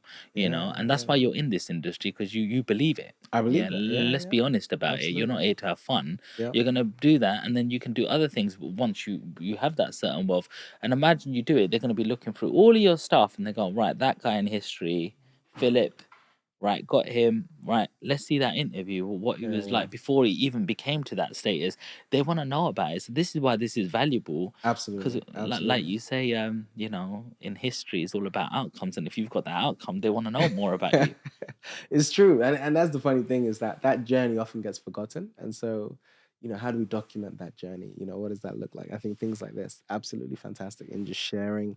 Okay, yeah, this was the process. This is what we went through. So yeah, I like the questions you're asking around. How did you formulate the drink? Because most Yeah, people don't know where to begin, and I think exactly. sometimes I people don't know. look at products. Yeah, but we look at things like, for example, right? People look at properties now, and they might see there's construction going on a property, and they'll think, wow, like I don't even know where to begin How? on that. But you've now understood that there's a process, right? Yeah, You start somewhere, yeah. and then you build it, and then you say, okay, maybe it's on paper. Oh, we've seen this house. How much does it cost? Oh, what if we renovate it and we add an extension, or we do more rooms? Oh, it's going to be worth this much. Oh, how much does it cost to do that? Oh, let's get in a builder. Let's get in a surveyor. Okay, let's draw the plans. Then from those paper, it becomes now, okay, well, how are we going to raise the money? Okay, well, we've got our plan. Let's get investment. Or let's get, family, we come together. Let's do this. Then everything starts to become tangible. Hmm. And then people don't, that's the thing. People always look at the end goal and think, damn, that's such a big and scary goal. Like, I don't even know how you begin. And because you get kind of a bit overwhelmed, you kind of just you don't do it. You never venture beyond, your comfort zone. How important is mentorship? Have you had mentors along your journey? Yes, in different ways, for sure. I think mentorship, for me, has, at different stages, it's been different types of people. So I mentioned when I was in the Race Equality Council in Lewisham, one of my early experiences professionally. And, we had a director of the organization who, he was kind of an inspirational person. He was somebody who, he used to be a director of this organization. Then he used to also like have like he was a race car correspondent. He used to do like racing cars and do like car testing of like supercars. So he would bring like the Ferrari to Lewisham and we would go and drive around in the Ferrari, things like that. And, it was just, at that time, seeing somebody like him who maybe is like, I don't know, 20 years older than me, and seeing how they conducted themselves, how he behaved. And, he was the first person I saw go to like a full council meeting. Like we would go to the council meetings and be part of it. And he would get angry. He would lose it, like, and actually get angry and really criticize and challenge, the mayor of Lewisham and the councillors there, and tell them, look, this is BS. Like your plans are BS. And I'd look and say, wow, he's a black man standing up in the council, challenging these people. It just changes your mindset. And then as time went on, I got involved in other charities. And, sometimes the charitable space, you see, you get involved with like wealthy people who are really wealthy. You've probably heard of something called William Pear's Property Group, which is one of the biggest commercial property groups in the UK. So, someone called Trevor Pears became like almost a bit of a mentor, and he invested, into my startup, my not my startup, my social enterprise when we formed our first version of it.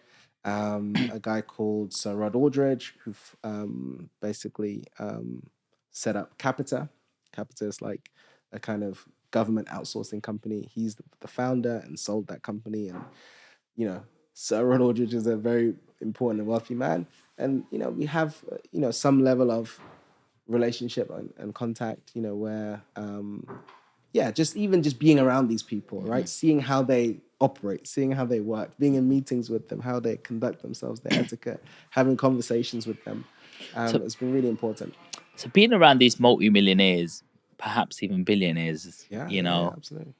what's it like being in them rooms, and what distinguishes these people and their thoughts and the way they conduct themselves to normal people? What have you learned from them?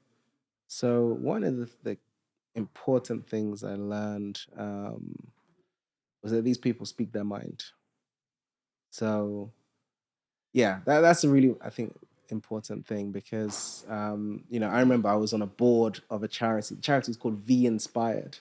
V Inspired was like under the Labour government of Gordon Brown at that time. It was their initiative to get like 1 million new volunteers, young people getting into volunteering activities. So they set up like an infrastructure, right, around the UK. I think it had 100 million funding pot. over like a 10-year period. And I remember being on the board of this charity, and I was like one of the young people on the board of this charity.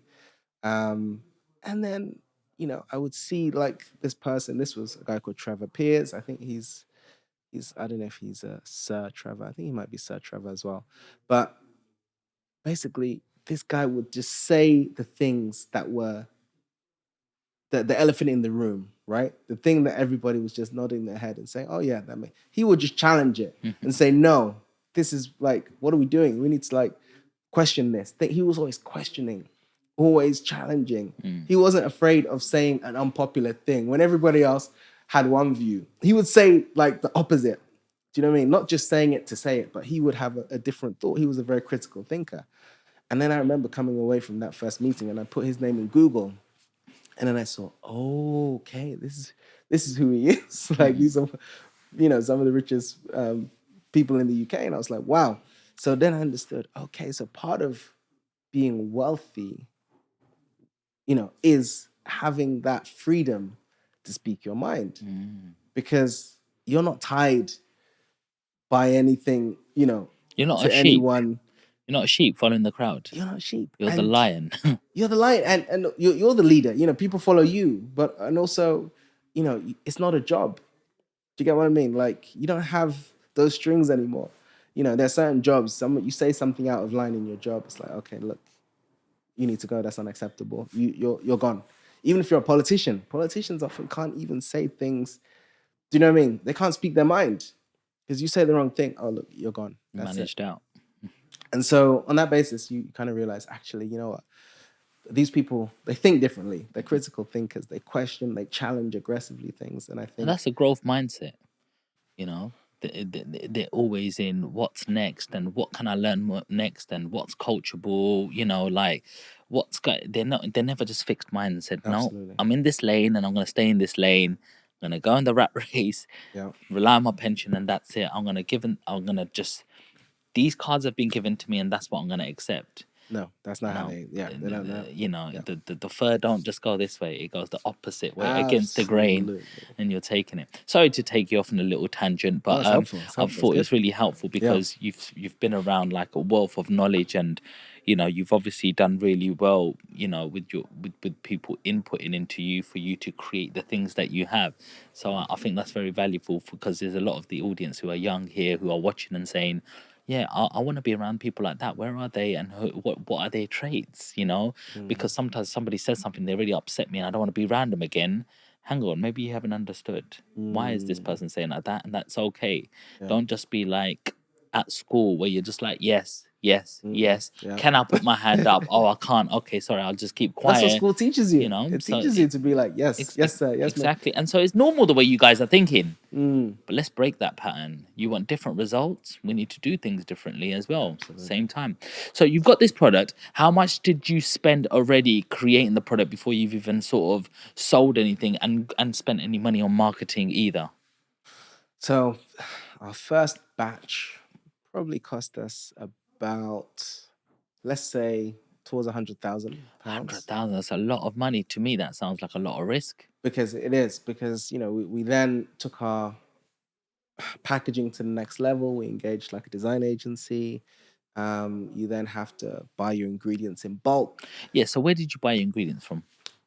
So we had different suppliers for our functional ingredients. We had a company. I mean, a lot of these companies are very similar and provide similar products and services. But what you've got to do is try and, at that time, we would work with different, what are called flavor houses. And initially we would just pay, people to say, okay, well, let's pay like £200, 250 to do a development day where we come in and then we work with them, try different formulations, different flavor combinations. You put on the white coat, you go into like a lab. It's quite literally a lab environment. How do you work out the flavor and the taste? Because everyone's got different taste buds.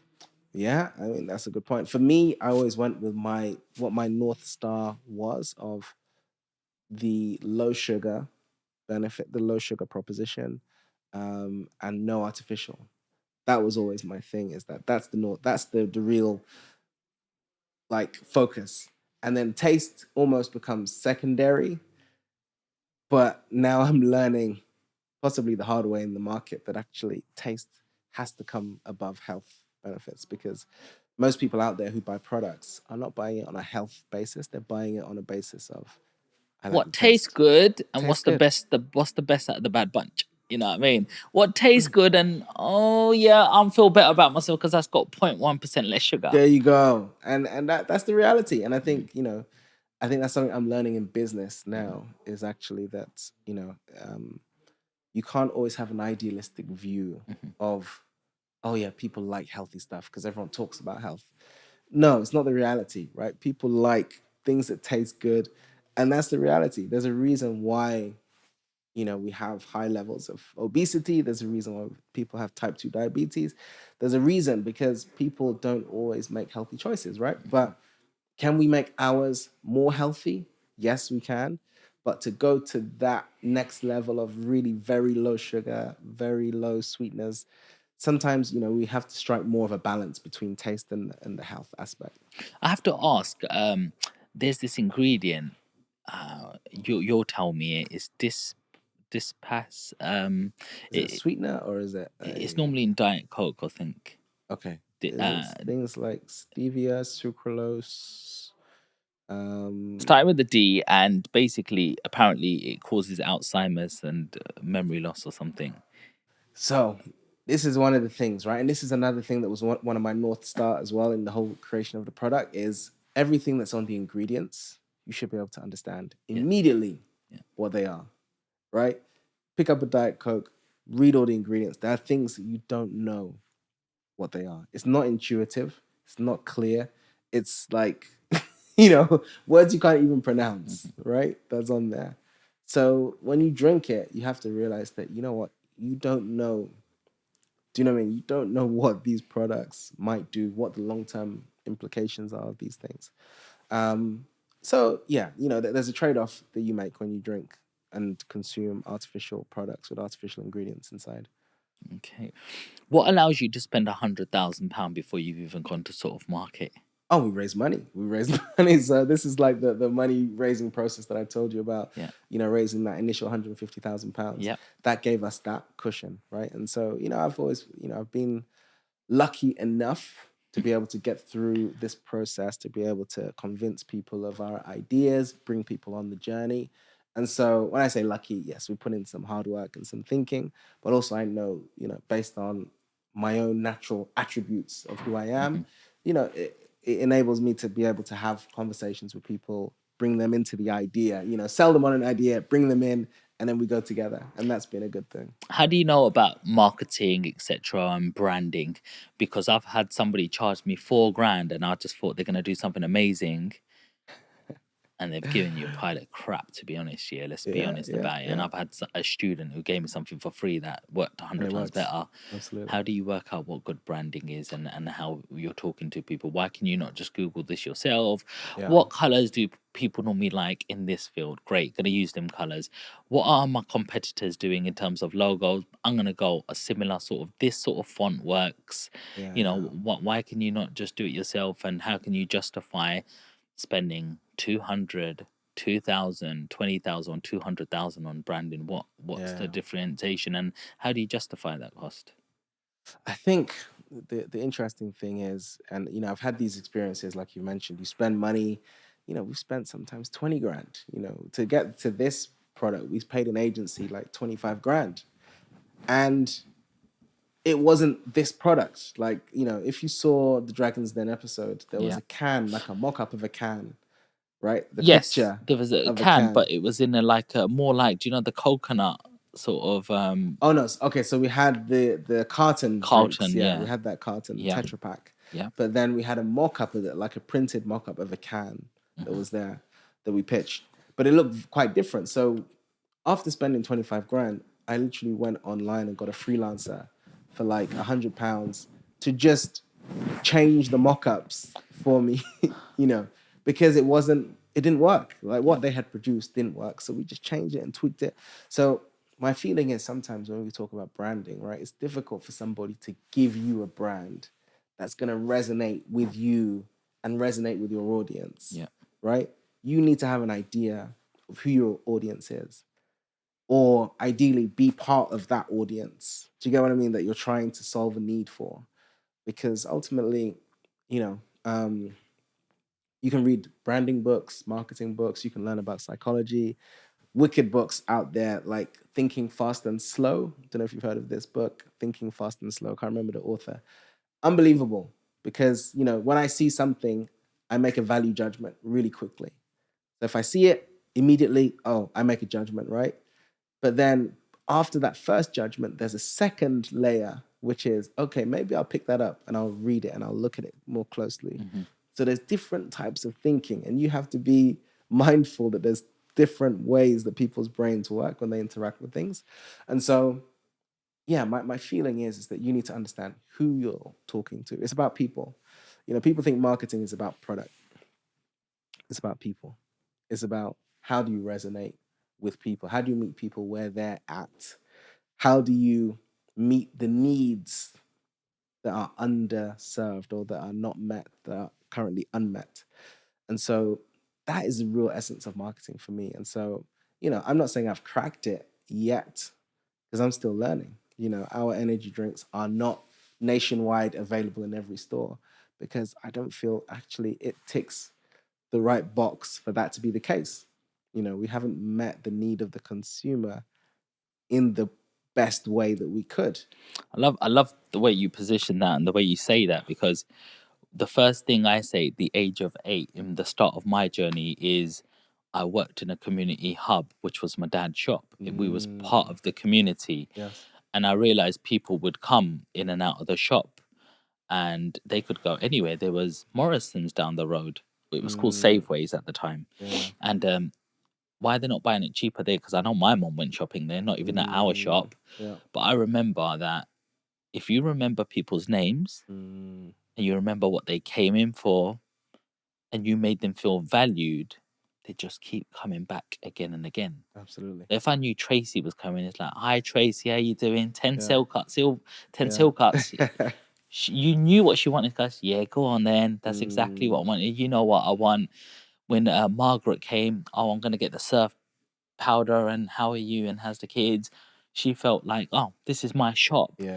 And then when Steve come and he wanted his can from the fridge, you know exactly that you had to be a little bit more rough and tough with him because he liked it that way. And you'd be too soft. He's like, what the bloody hell you telling me? You know what I mean? So when you knew that, they just came back. For 20 years, this will be their shop. And people believe in that. And so the number one thing I learned in business was people. Absolutely. So it's so refreshing to hear that. And it's not what people see and all of that. It's actually how you make them feel. That's the key. Because you can never forget an emotion. Absolutely. I remember feeling this way. Yeah. So this is the thing we got to crack, eh? But that's business. And I think, even as you're saying with properties, right? Properties is not about a physical shell of bricks and mortar. It's about people. It's about how are people going to feel when they come in to this place, because that's going to determine who comes in, 100. how much they pay, do they pay consistently? Is that service you're providing them? You're giving people a home and experience, The art is the balance. How do you balance it all? I've got this budget. I've got this product. Yeah. This is how good to maintain this product for them. How's it going to make them feel? What can I allow them to do without me being too much on it? And yeah, it is about that. I would never ever rent a house or property that I couldn't live in there myself. There you go. Yeah, so that's the first, number one principle. If I can't live there, I'm not going to allow anyone else to live there. It's got to be clean. It's got to be free from any rats or damp or anything like that. And the second thing is just simplicity. You don't have to have fancy lights and chrome wall things happening. No, somebody wants a clean environment. Just 4 walls, make sure they're nice, clean and white, lovely skirting done, nice pendulum. If that goes wrong, it takes just a 20, 30 pound job to replace all that. And that's what somebody who's renting a house says, I want it accessible. Now, I will say, if you want to paint the walls, do it. But I just want it white at the end of it. So they get that little freedom of, let me do a feature wall here. And some of these people are really, they will do 100 times better job than me. So it's that balance of what do you want? How do we maintain it, and how are you happy? And Yes. and that's something the book just doesn't teach you. The book, Absolutely. it doesn't teach you. So your Absolutely. subconscious, it doesn't teach you about the gut feeling. And I think Mm, more of us have got to open our eyes, look around our environment, have yeah. these interpersonal and communication skills to allow us to be better at who we are, Absolutely. and that's what creates a businessman. So how far are you in your journey with the drink food? Drink food. So, yeah, drink food. I feel like, you know, being, let's say, 5 years in now Wow, to selling our product. Well, it's going to be 5 years, end of this year.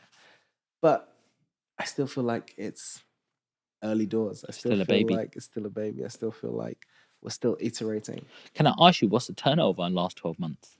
Turnover was six figures, Okay. yes, but low six figures. Uh, And it's And not particularly where, for example, that we're profitable. We're not profitable yet. We're no, there's, still building. wow. We're still investing. And so, yeah, it's a really difficult business because, you've got to manufacture at scale for it to make sense. Mhm. The margins can be tight until you get to scale. And so my feeling is that, yeah, this is a 10-year, 15-year journey. And, Journey. I'll come back here in 15 years. I mean, Yeah, you got a product here and you're putting your heart and soul into it, yeah? yeah, And it's a part of your life. It's part of you, Philip. You know absolutely. what I mean? How do you deal with negative feedback? Um, I've learned to embrace it. I've learned actually that if somebody tastes it and like, I don't like it, I want to understand why. Tell me. Like, okay, cool. Like, I'm not trying to. Some people have a thing where, oh, you don't like my product, something's wrong with you. They look at it as your problem. No, it's my problem. I'm a brand owner. If I really want to have a successful brand, I need to take the negative and the positive. Yes. 100. And how do you manage creativity and doing what you want with a budget also, Mm, how do you want to give the consumer what they want, but then there's profitability that you have to yeah, yeah, work against with as well, and you think, well, if I do that, yeah. my ingredients goes up by 20p, There you that's took all go. my profit margin out of Absolutely, this. absolutely. And yeah, I think that trade-off is a really, really important and interesting one because unfortunately, it's hard for you to get to scale, right? And when I say scale, let's say get to 10, 20 million turnover, right?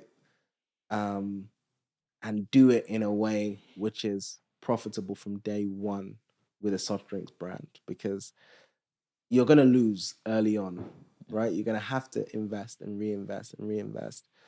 And, we've had different supply shocks now with the whole thing about, oh, there's supply issues with Ukraine war has caused shortages and, Mhm. COVID has caused supply chain issues and Brexit has caused issues. So cost of everything now has gone up. So it's a much more difficult business to navigate, right, than it was for 5 years ago when we started, and even then it was difficult.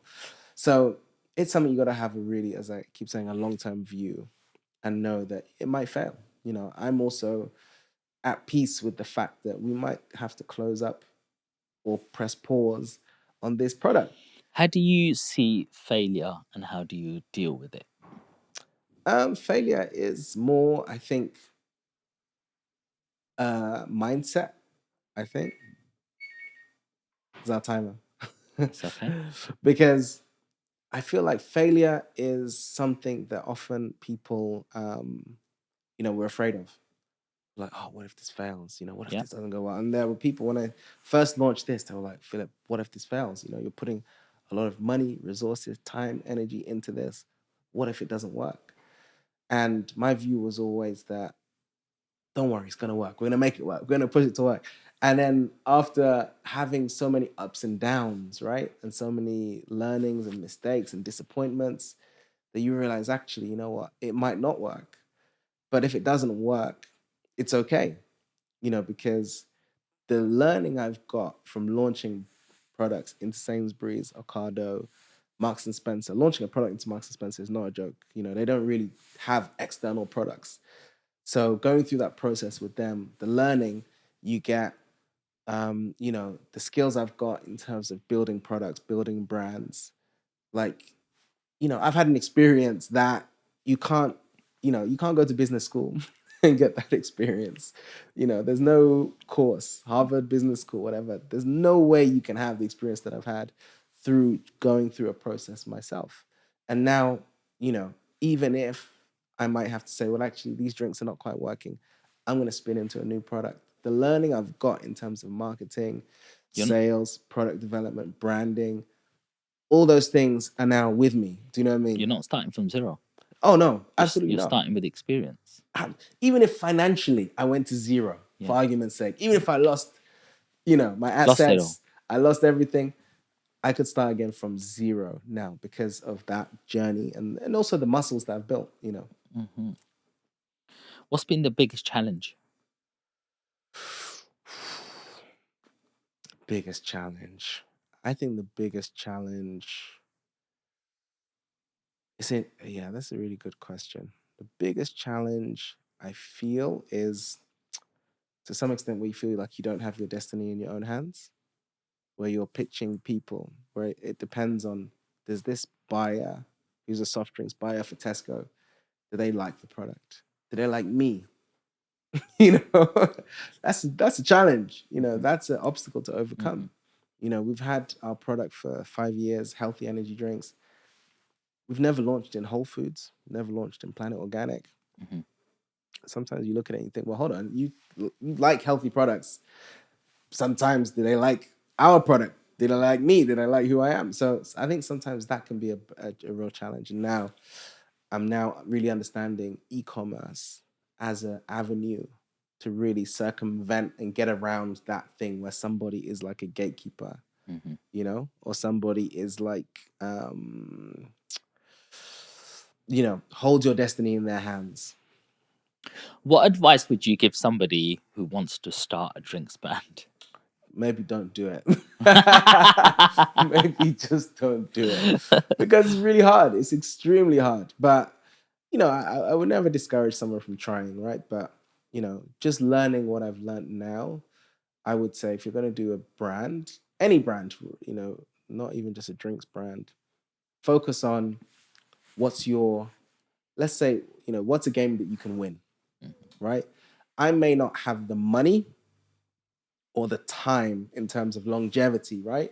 So I may not have the marketing budget. I may not have the years of having cash in the bank to keep on going to get this to the point where it becomes the next Red Bull or Monster, or they have to buy us because we get to that critical mass of 10, 20 million pounds of sales.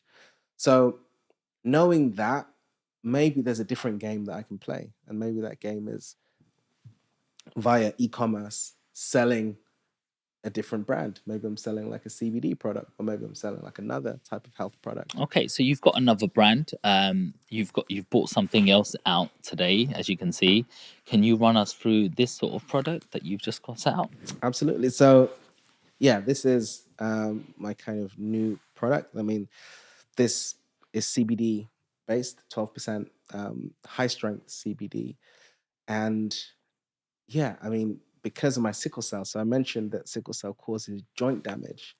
So because of sickle cell, I've had extremely painful joints, like a very advanced form of arthritis in both of my hips.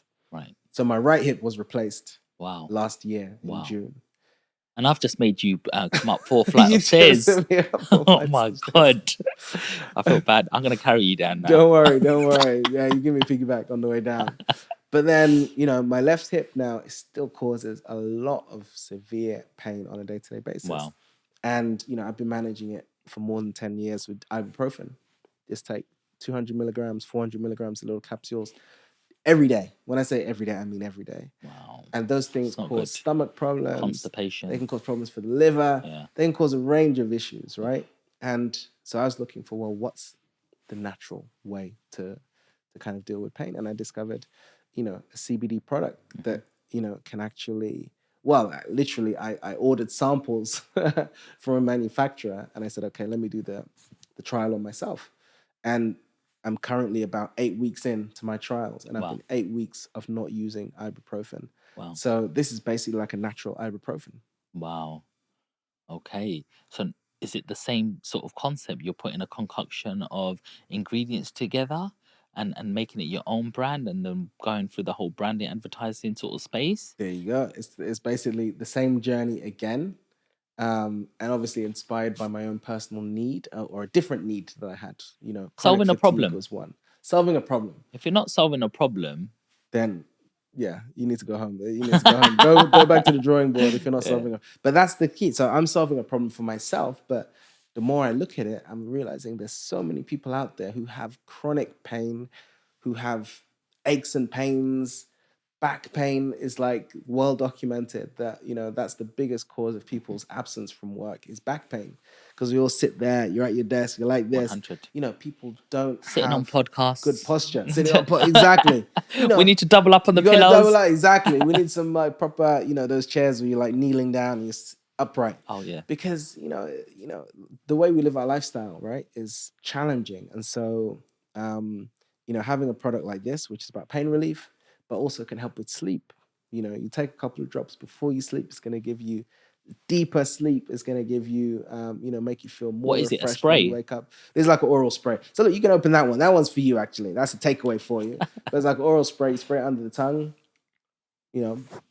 Like take 3 or 4 sprays before bed. Okay. Trust me, you're going to sleep really well. It reduces anxiety. If you're stressed Right. Okay. or you have anxiety, Wow. this can help you chill. And it works with the body's own natural, what they call the happy hormones. Right. Okay. Like the serotonin, and those things that just your body releases natural neurochemicals that help you to calm down. How to did you relax. research out all of this stuff? What you're talking about? That's the beauty of like the internet, right? The internet, everything's there. All of those, stories are there. And the thing I also looked at is I looked at brands, right? There are brands in the CBD space that have launched products that have got thousands of reviews.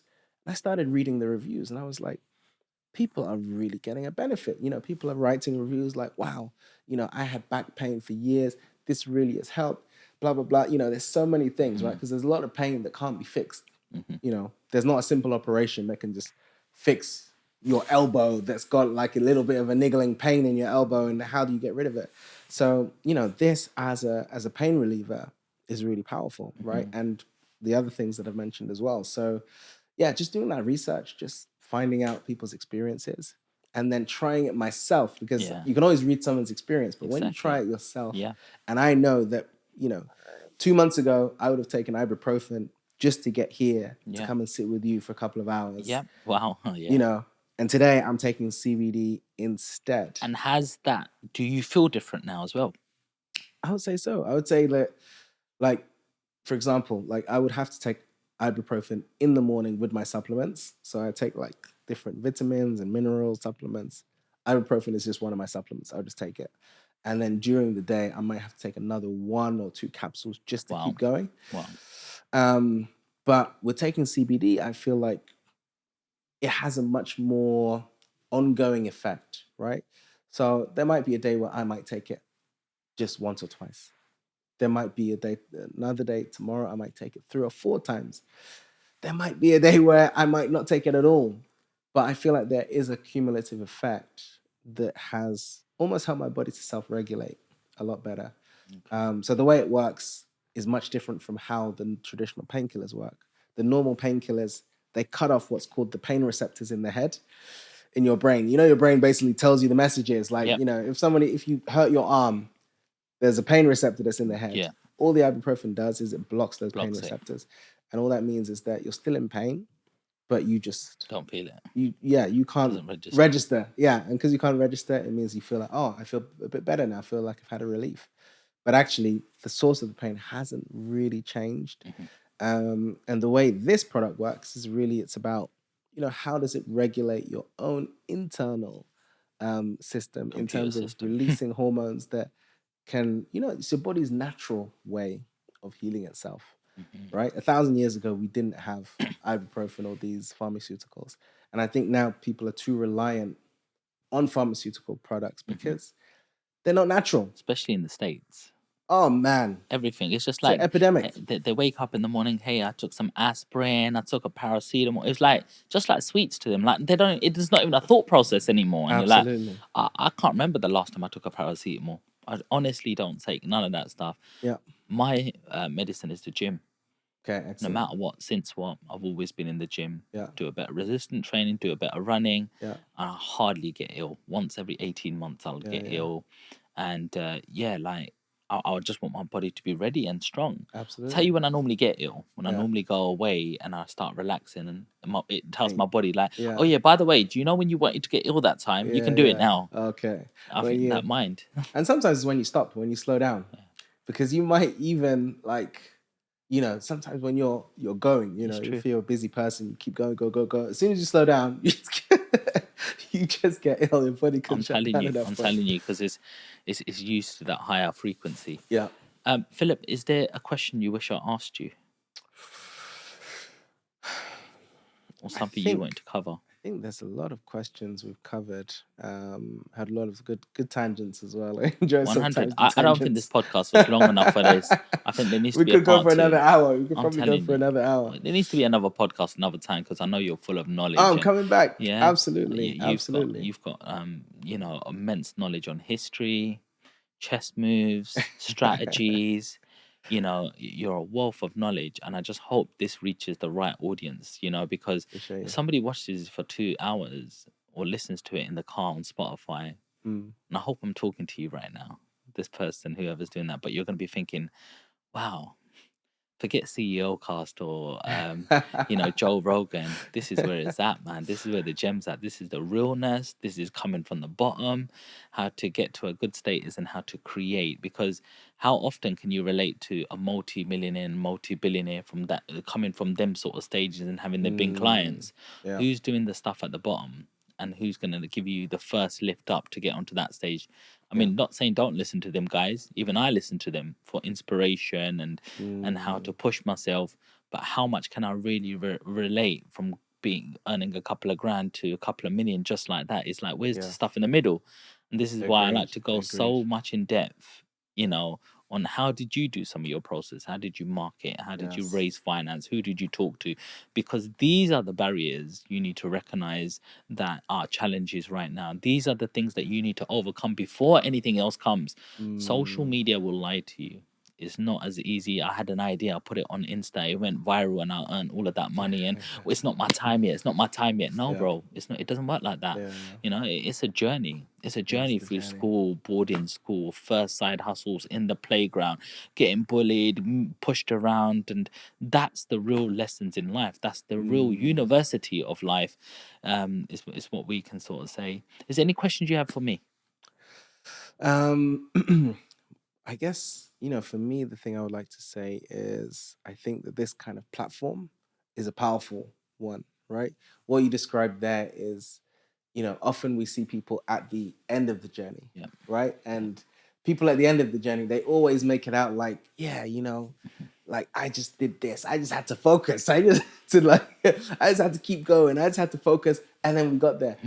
Some of them will tell you the truth, right? That there's been a lot of ups and downs. But a lot of times people are glorified only because they reach that point, right? And I feel like those people who are still building, often they don't get the platform, right? They don't get the opportunity to share the story because the story is like on the way, right? They haven't reached that point yet where they're in the mainstream, where Forbes are writing about them, or where they've now reached that 10M status, 10 million status. And so because of that, they become invisible, right? And so I fully agree with you. And I feel like, what might be really important is to keep on tracking people.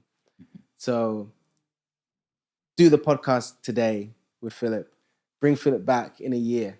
Philip, what happened this year? Where did you get to? What was the learning? What's the mistakes? Do you get what I mean? What's the lesson? And then let's bring Philip back in another year. And then and then it's almost like, do you get what I mean? You're tracking people as 100. they're going. I almost feel like that would be a really, really, really wonderful experience. And for people to come back and say, hey, look, sorry, no more drinks right now. It's going to be bigger than that. It's bigger than just that. There will be events going on. As soon as we get a little bit of budget and stuff, Seanland is a community. As you can see from the logo, it's a community, it's a tribe. Come and join in. Some of us have made it, some are on journey, and some are just starting. but let's mix in that room. Let's Yes, help each yes. other to rise, Yeah. because this is what's wrong with the world right now. Everybody thinks me, myself, and I. There's a lot of selfishness. You Mm, know, we have a bigger purpose than just this piece of paper called money. yes, I've yes. got it. I'm happy I've got it. But I don't mind sharing the knowledge and wealth and showing you how to get it. And I know Yeah, there's a yeah. lot of people who don't like to do that. And that's not a Mm, brag. It's just something I feel my purpose is. yeah, I've yeah. started at the bottom and I've got to my position, and that's what I want to do, and Brilliant. that's what I will do. And we'll create networking events and special Mm, guest speakers, and yeah, people will be able to follow different people in the rooms and go, yeah, I belong somewhere. I yeah, have a purpose. I want to come to this group. I want to be in a group chat. I want to network with different people. I want to go, right, I want to start this. There's the best person. How do I get mentorship of this person? How can this person guide me? And how can he take me? And then, people in the room sense like, yes, I'm creating things, but I'm yes. also teaching other people how to do what I'm doing and create other things. And maybe that's my project right now, because I know my dad's got to a certain level, but I know I was his biggest project. So by me Okay. being successful, he's sitting back and going, I won. Yes. Because I created that and I Yeah, wanted to yeah. move that chess move. Now look what he's getting. So, Mm, is that the only people that would want you to be better than them is your parents. yes, We must yes. recognize these things. But then But you're a parent to some extent, even yes, if you don't have your own child, but there are others now that you're inspiring. there we go. Do you get what I mean? Yes, They may not be 100, your literal children, but you're 100. now inspiring others to now learn from you and then go to their own next level. And So hopefully we that's the keep beauty. this sort of culture going, and that's the real message, and that's power, and that's real legacy, Mm, because something has to start this to make a change in the world. yes. And you've just got to believe it, and you've got to be like Einstein say, it's normally the crazy people, the crazy ideas are normally the ones that end up doing certain things, and you just got to Yes, have a yes. belief. And it's amazing that social media gives us this platform, enable Mm, us to do what we're doing. yeah. And yeah, we got some fantastic guests as yourself, etc. But with all these guests, it's just we're sharing audiences. And remember, a quarter of the world right now is Christian, for example. Mm. When Jesus died on the cross, he only had how many people around him? 10. Oh, yeah, few. Yeah, there was only Very a few. few. Yeah. Now quarter of the world, Mm, yeah, 3 billion people yeah, yeah. are that. So, Ideas. so all Yeah, you yeah, need is to find your next 10 people around you to spread your message. yeah. That's the real message. But Philip, look, it's been amazing having you on. If you Yeah, just look straight into that camera yeah. and just tell people how they can follow you. Yes, so you can follow me. Just put in Philip Udeh underscore on Instagram. Our brand Drink Food, DRINKFUD, on Insta. And also we have our CBD brand Take Solace, take TAKE.SOLIS on Insta. And you can look me up on LinkedIn also, Philip Udeh. There we go, guys. I hope you really enjoyed that episode, because I really enjoyed that conversation. We give you all the gems. We show you exactly how to build your brands, what rooms to get in, and how to focus yourself. And just maybe this will give you some sort of inspiration. So don't forget to like, subscribe for sure if you haven't already, guys. Leave us a comment. Leave a comment for Philip as well, and tell him any questions that I didn't go over, and share this with some family or friends to give him a leg up. But I'll catch you on the next one. Peace.